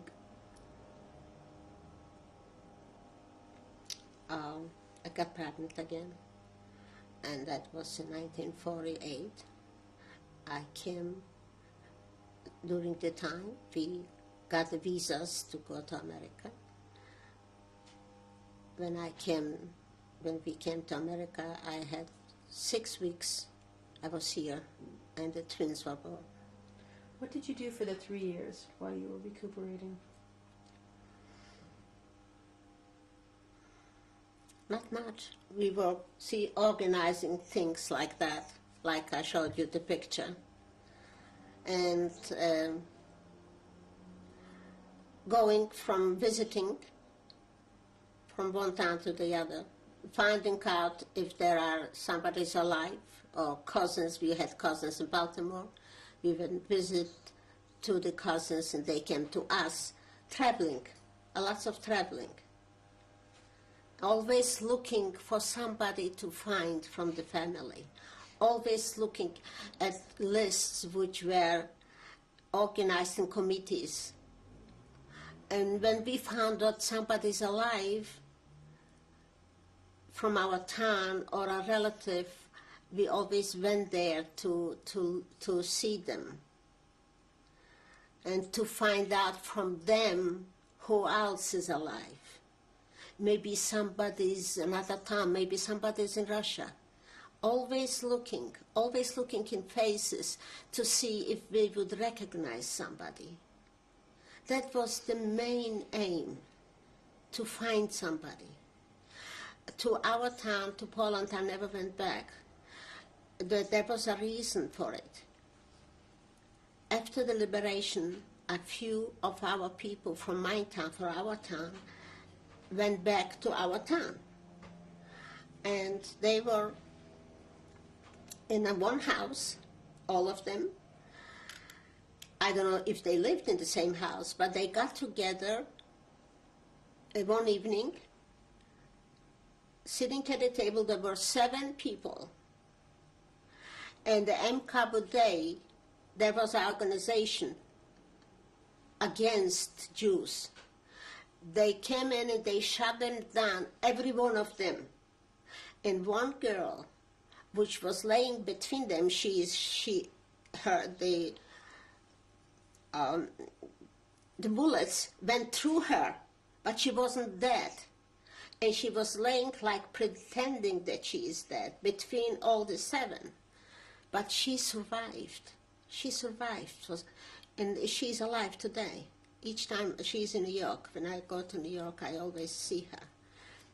She always tells me this story. And because of that, every one of them got shot down. It's one of the women, there was a couple, and one of the women was pregnant at that time, shut down. So we found this out in Germany, where we lived. We found out about this because you got communications, you find out. That's why I was afraid to go back to my town. I went never back there. I was never in Poland. I was afraid to go. Once you got your visa to America, tell me about the trip. How did you pay for it? How did you go? And where did you go? We got the visa from the UNRWA, they call it then. The UNRWA, I would say that's the Jewish Federation, but we called it the UNRWA.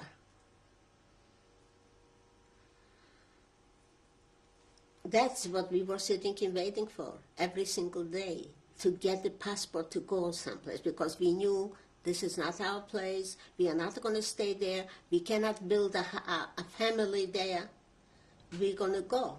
Someday we're going to go. So through the UNRWA, they always come out, ask you questions, and they write down your name, the occupation. And one day we got called that we are going to go to America. One, I don't know if it was a reporter or it was somebody from the UNRWA people, came out and asked us questions and what we are doing and what we want to do for a living. And of course, at that time, my husband said he wants to be a butcher from all the things. He didn't have a special trade. He was learning all his life. Anyway, and they said it's this place that you're going to go to is Cincinnati, Ohio. We didn't know about Cincinnati or any other. We knew about New York, we knew about Chicago, but not Cincinnati. And they separated. At that time, they separated my sister and myself. She was sent to a different place, and we were sent to Cincinnati, not knowing what's awaiting us. I was expecting. I didn't know at that time that's going to be twins. That the ride to United States was beautiful, very good. How did you travel? By plane. No, I'm sorry. The ride from New York to Cincinnati was good. But going from Germany to United States, Now, usually they take us by boat. They took us by boat. But because I was expecting, and a few other women were having babies at that time, they took us by plane. The plane was an army plane. But I was sick all the way. Sick. They thought that they have to land because I'm going to have the babies. I was sick on the plane all the time till I got to United States. Where did you arrive? We arrived in New York in what you call this? No, I don't remember. There are different places, but I have it written down in my first papers. Newark. Newark. Yeah, Newark. Okay, and then When we arrived to United States, they treated us so good, very, very well. They served us a beautiful breakfast, and I could eat then. I could eat a lot. And they gave us, of course, now I understand that people donating clothing and all that. They had a special big place with all kinds of clothing. They sent us in there, take whatever you wish, whatever you like. And we were there during the day. Then they took us to New York. It was a very hot day. It was July, the end of July, when we came to the United States in 1949. And your twins were born in New York? Not Cincinnati. They were born in Cincinnati. Yes. And you got yourself set up in business? No. What did you do and what did your husband do? My husband worked in a slaughterhouse. From all the things. Very hard work. Tell me, I just want to ask. In the beginning, he worked in glass when they made mirrors. That was right in the beginning. And his boss was very good to him. He used to send me clothing for the babies. He used to send me packages of clothing. If you were to say one thing that you think made you survive, what do you think that would be?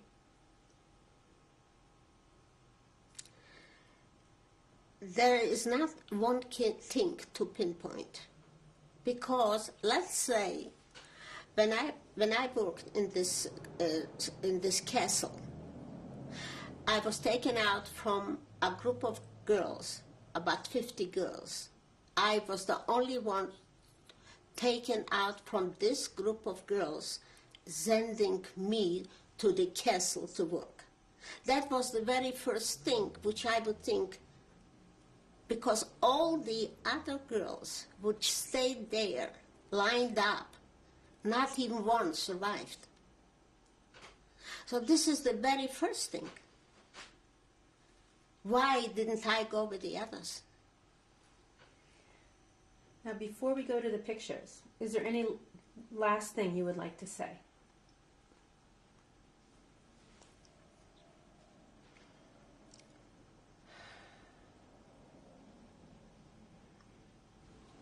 It's very hard to talk about it.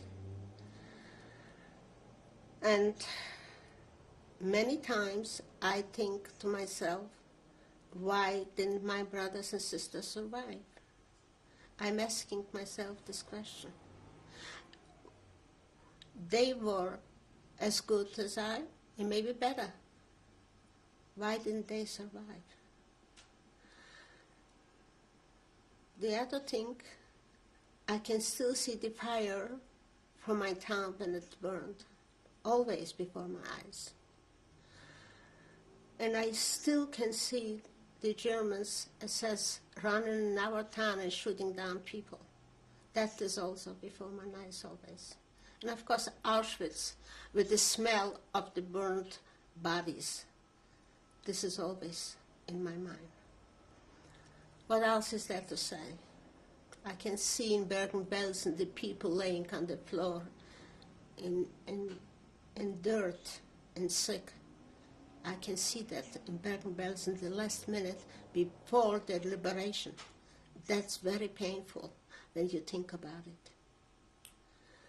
I can see the liberation. I can see when they called out, "You are free, you are free." Do you know, can you feel the meaning of that? Although everybody's gone, you don't have your family, but just to hear, "You are free," after all this, what we've been through. Thank you very much for sharing your story. Eva, can you please tell us your husband's name and your children's name and when they were born? My husband's name is Eva Kohan. He was born in Poland, 1918. The name of the city is Sosnowiec. He had 5 brothers. They were 5 brothers and 2 sisters. The only ones which survived is my husband and his sister. And what about your children? My children, the twins, were born in the United States. I tried very hard that they should be born in the United States. And in Cincinnati, Ohio, September 4, 1949. And their names? They were born beautiful twins. One was 7.5 and one was 6.5 pounds. The name is Michael Louise Kohan, Alvin Asher Cohen. Alvin, is, they call him. And my 3rd son is Barry Cohen. He was born 1957, February 11. Also in Cincinnati? No, he was born in Los Angeles. How did you come to California? We came to California because we found out that my mother's sister, my aunt, was living here from way before, from the first war, World War. And so we found out that she's here in Los Angeles. And Cincinnati was a beautiful town, but it was very hard to get an apartment. And when the people saw that I have twins, 2 babies, I couldn't get an apartment. It was very, very hard. So we decided to move away.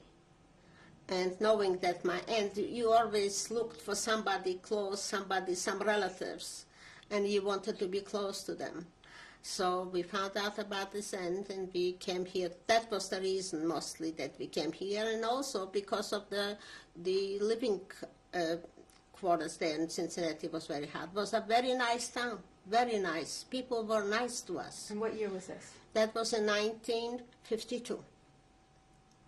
We came to Los Angeles 1952. Thank you.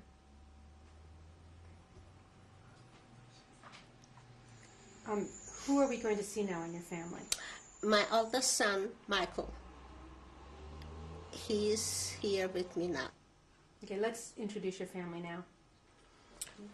Okay, Mrs. Cohen, would you like to introduce your family, please? This is my husband, Mendel Cohen, and this is my son, Michael Cohen, my eldest of the twins, and I love him very much. I love them all.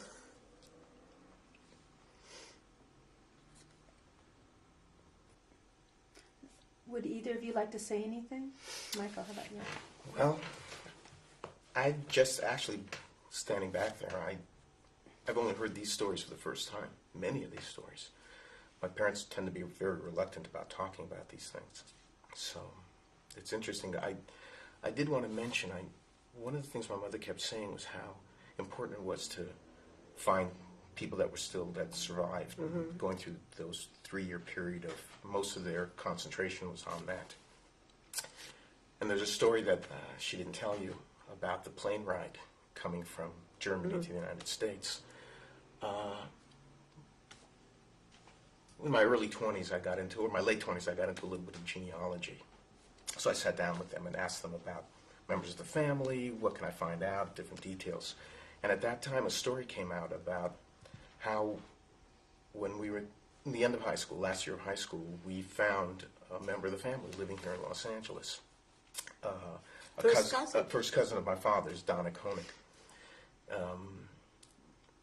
In the course of that story, we find out that on the airplane ride from Germany to the United States, my mother was sitting next to a woman that had an infant in her arms. And they were yakking and talking, and My father was off in another part of the plane, and that woman's husband was off in another part of the plane.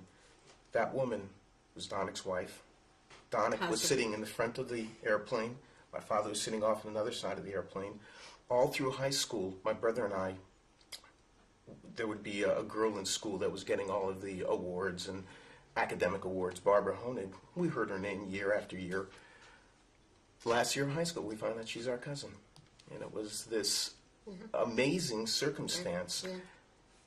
For a time, I was having a difficult time getting stuff out of them for this genealogy chart that I was doing. Oh, you're never going to find anybody. They're all gone. I said, once we got into the story and found this out, I said, there's a reason why it's worth making this effort, because there's always a possibility that we're going to find somebody.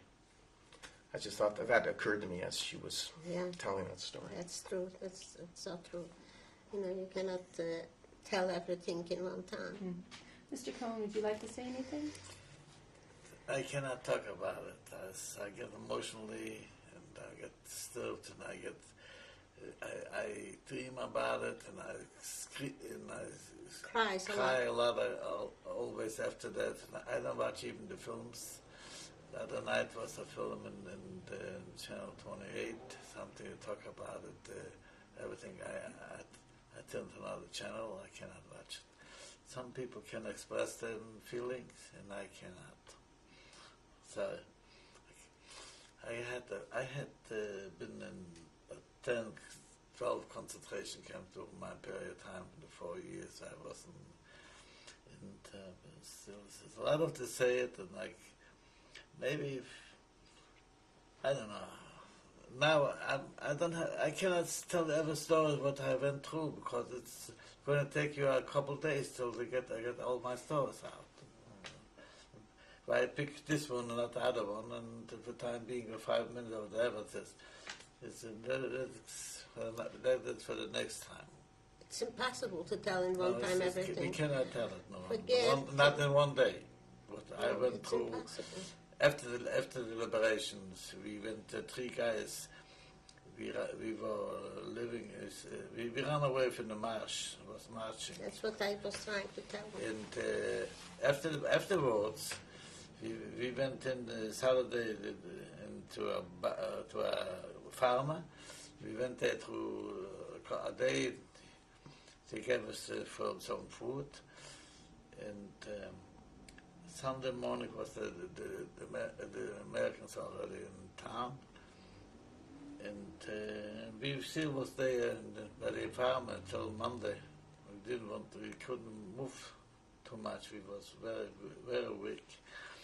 We thought we were going to stay there another day. Monday morning comes in an assessment. It was close to the woods.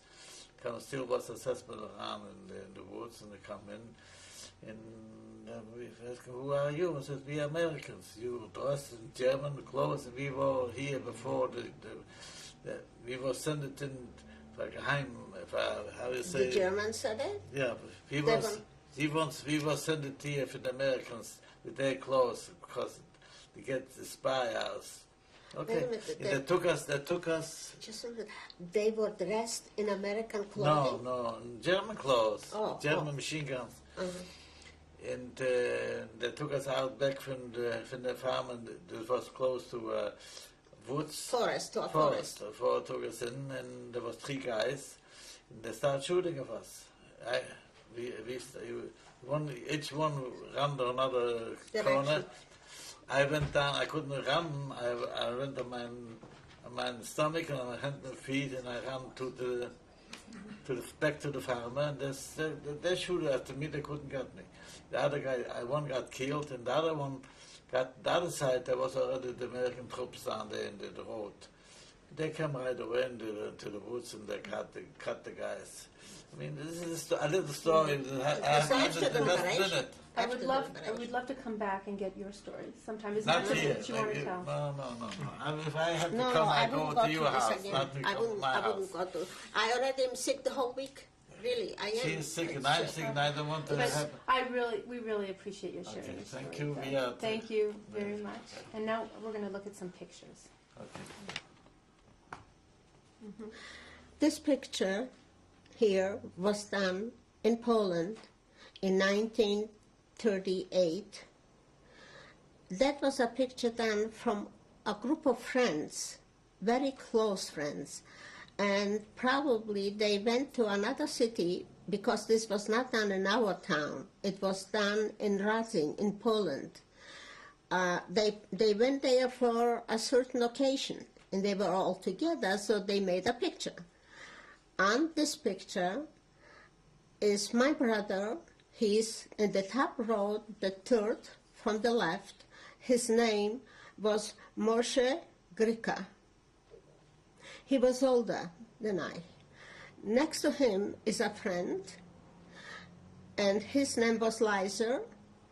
The third is my sister, and her name is Miriam Grika at that time. Now her name is Miriam Sellers. She survived. My brother did not. Next to my sister in this picture is Chaim Sellers, Charlie Sellers. He is now my sister's husband. And on the very bottom row, in the left side, is my brother Moshe, there in the picture, his wife. They got married in 1940. At the time when this picture was taken, they were only friends, boy and girl friends. Her first name was Frida, and the last name was Edelman, Frida Edelman. I don't think anybody from their family survived. No one. And they were also 6 kids in the family. All the other names, one from this picture, the second from the left, his name is Greenblatt. Moshe Greenblatt, he survived. And there is one more man on the right side, on the bottom line, next to my brother-in-law. His name is Mendel Miller. He's now in Montreal. He survived. All the rest of this group did not survive.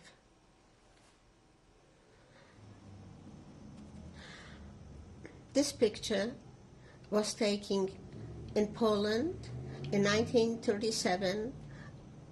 That was my brother, which is in the very end, in the white shirt. That's my brother Barry.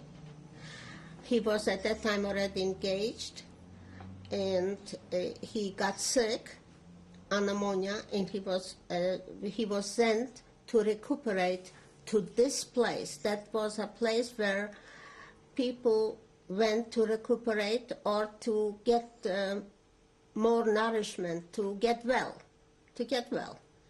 And that's my brother on the end row in the white shirt. All the rest are people who would stay there in the same hotel. I don't know them.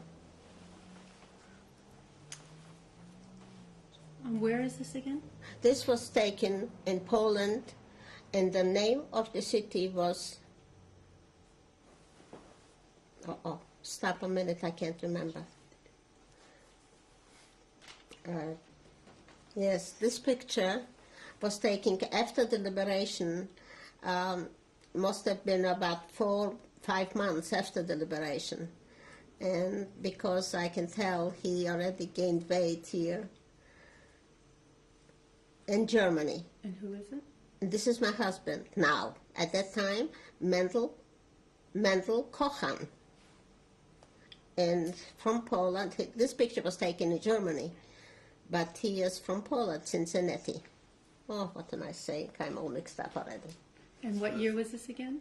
1945, I said the year. In Pfaffenberg. Okay, this picture was taken in 1946 in Germany, in Pfaffenberg. And that's myself and my husband. My name is Eva Kohan, Mendel Kohan. And it was taken in Germany, 1946, July the 2nd. I remember that date. Tell me about the dress. I borrowed this dress from another girl.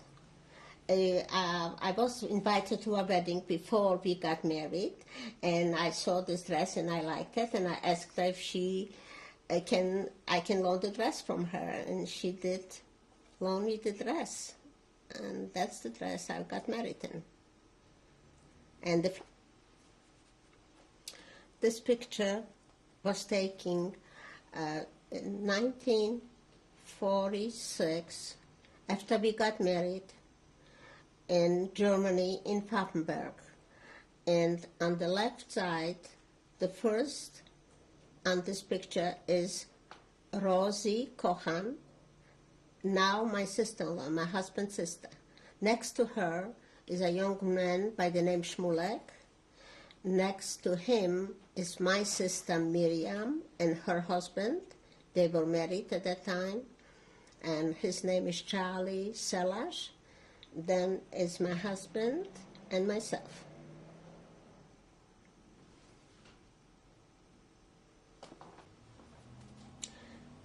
This picture is for the occasion for my grandson's bar mitzvah. It was done in Los Angeles, California, and the first in the picture and to the left is my son, Barry Kohan. Next to him is his wife, Louise. Then is my grandson, Neil. Next to Neil is my daughter-in-law, Hannah. Next to Hannah is my grandson, which was his occasion for his bar mitzvah, Richie. Then is my son, Alvin, and then is Michael. Those are the twins, and my husband and myself. And this photo was taken in August 1994 in Los Angeles, California.